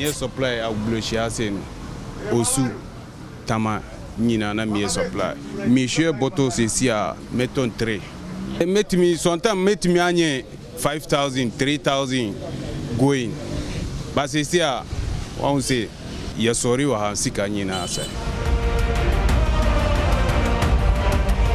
I'm standing in the middle of the 80-acre land, which used to be the old Agbogbloshie onion market and scrapyard. This land was reclaimed by the government about 3 years ago, July 2021. The government mobilized bulldozers and military personnel to demolish this place in an exercise led by the former Greater Accra Regional Minister Henry Korte in what they call Make Accra Work. Now, he said that this was efforts towards building a modern health facility here under the Agenda 111 initiative. But 3 years down the line, and It begs the question, was this a wild goose chase? Remember that this place used to be described as one of the filthiest places in the world, or the 1 out of 10 most filthy places in the world. And so if the aim was to rid this place of the filth, what we see here today makes no difference. In fact, it's a sharp contrast because people still use this place as a dumping site for refuse, and people defecate here. Taking a walk through here has been hell because all you see is rubbish, stench, and filth. Habibu weighs in on the effects of the demolition exercise. And like Yakubu and Abu, his life has been turned upside down. I just come and sit down. We are here before when the circuit to Kotoku and Dominasi. Were you an onion seller? Yes, I'm an onion seller before, okay. But now I have nothing to do. We turn back to the Okada. This is my bike, who I was using, taking the passengers, the delivery and go come. But before the time we was here, I have fiscal money to send money to Nigeria and buy onions and sell it. But now we can't do it. We are always sitting down. The small money that I have, I used to buy motorbike and use it to do my rounds and look at my children and my wife. Money. But before then, on the onion side, how much were you making? Oh, I can make much money. I have much money that time because I have like 100,000 cedis. What? But now it can reach 330,000. It can reach it today. I'm telling you right. Because before I can use my money 3 million, 4 million sefa to Niger, Agadez, and buy onions and bring it to sell it. That time the transportation also is not going high. It's small, but now we can't pay the transportation. I started to go 2-3 times and to Kotoku, and the money started going down when I stopped. Why? What's wrong with Kotoku?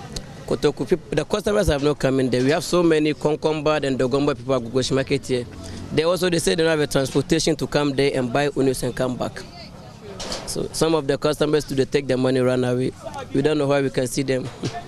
So I come back to the Okada. Some say they want to bring it to hospital and police station, but still we don't see anything here. There's only bola that bring it here. Then pull. Look at the back here. Oh, it's a bola. Even this one, I was sitting there where the car came, the bola. They throw the bola over there. The car moving there. There's nobody say something to them. But if they say we to come back, I would like it. I would like we to come back here. Because so many of our children who supported we to selling the onion, now we don't know where they are. Before we have so many boys here. They are sleeping in the market and guarding the onions for us. But now some go back to village, they don't come. Plenty when they don't come back. So we don't know how to do. We are always sitting in the street.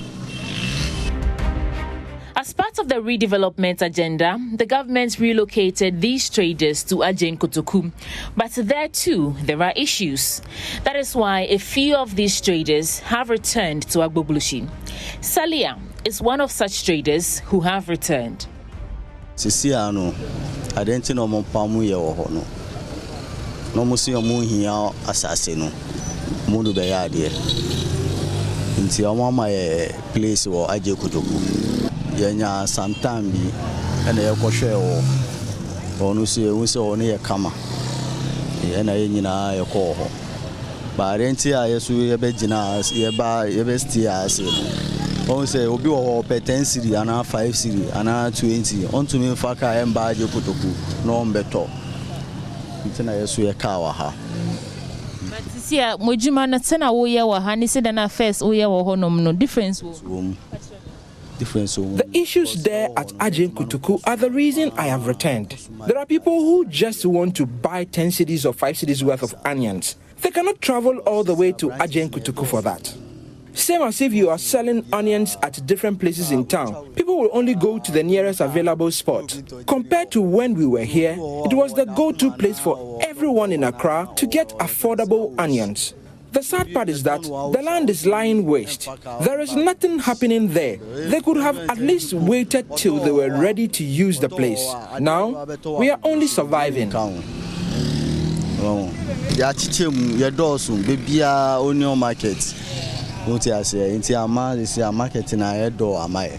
Now, despite the abandoned nature of this yard, which has been turned again into a dumping site, it would interest you to find out that the old Fadama Clinic, which is the only structure within the yard, is still a functioning hospital. Although part of the building has been abandoned, they have reduce their activities to a smaller part of the building. And hospital authorities tell me that the only hindrance to their operations is this wall, which prevents patients or hinders patients from entering or directly accessing the building. So patients coming to Old Fadama Clinic have to trek to the other entrance before they can come into the hospital, which is a major hindrance to their operations here at Old Fadama Clinic, the only structure within the abandoned former Agbogbloshie Onion Market and Scrappy Yard.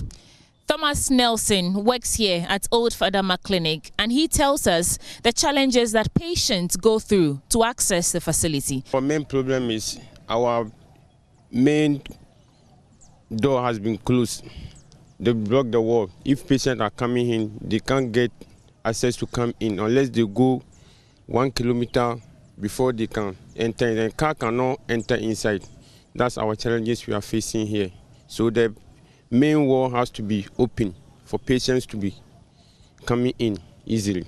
So it means that when patients are in crisis or in a state of emergency, they still have to be, how does that work? They have to go back, or they will go straight to our main hospital because they can't come in. If there is an emergency, they can't come in. Or the way has been blocked, so they can't come in. The scrap dealers still maintain that they were not pre-informed of the demolition exercise, as they were the most affected victims. Most of them were moved to Agbogbloshie and Dominase, where they've been over the years, but some have found a different location for their trade, right here in Agbogbloshie. I'm standing in the heart of another bustling scrapyard, which is about 800 meters from the reclaimed 80-acre land that used to occupy, or which about 8,000 scrap dealers used to occupy, and the former onion market here in Agbogbloshie. These scrap dealers do not want to speak to us. They say they are really pained that the demolition was not necessary. First, they weren't informed. Second, most of them lost their means of livelihood. And third, they have to squeeze themselves here in this small space in order to ply their trade. The grand vision of a modern health facility under the Agenda 111 initiative and redevelopment of this Agbogbloshie Old Onion Market remains a distant dream. The land, now a shadow of its intended glory, symbolizes broken promises. But what does the current regional minister, Titus Glover, have to say about this? One Agenda 111 would go there, then because where they are is not that spacious. The Agbogbloshie Central Municipal Assembly, so they need a more bigger space that they can have their offices and other structures to make sure that they can live. So for that land, that is what I know is going to be meant for. I don't know the exact size of the land itself. I know it's quite big, but these two key offices know what they wanted to do on that land. And even that, we need to put the gates. My team informs me it's about 80 acres. 80 acres. 80. So that is what I know. They need about 10, 12 acres or something to do all these things separately to make sure that they can function. So we need to protect that land, because I'm told now they are throwing rubbish into the compound. And we need to put some fence, what do you call it, gates, so they cannot walk through and back and all that. So it's a matter of looking for money too. Again, before Henry Korti took them away, the scrap dealers were protesting that they were not properly informed for them to follow the onion sellers to Agbogbloshie and all that. So we have plans to come back, but I believe in sensitization.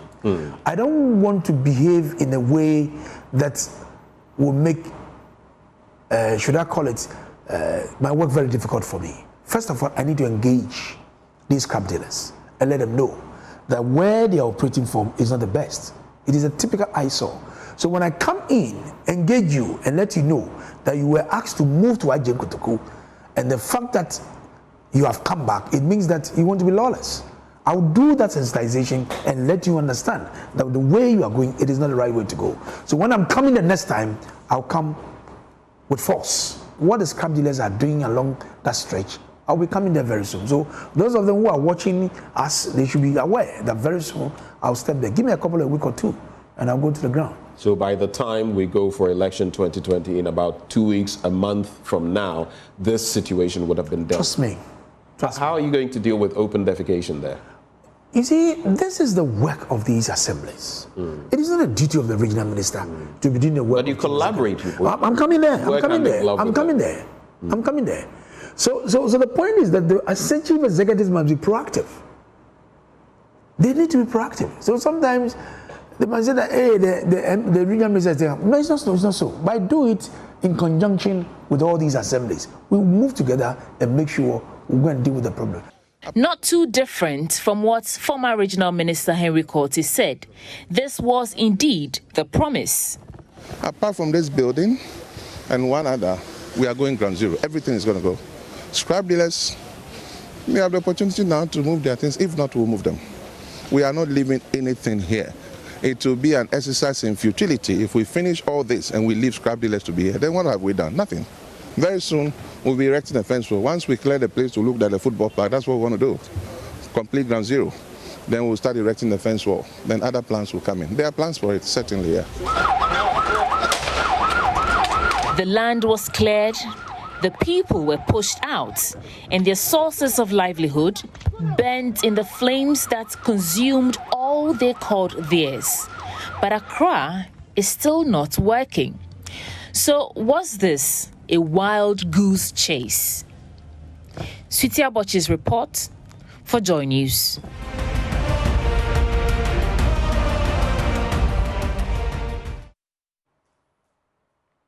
Interesting, isn't it? So the promise versus the execution. What happened in between? We've just been asking those questions. Today has been exciting, hasn't it?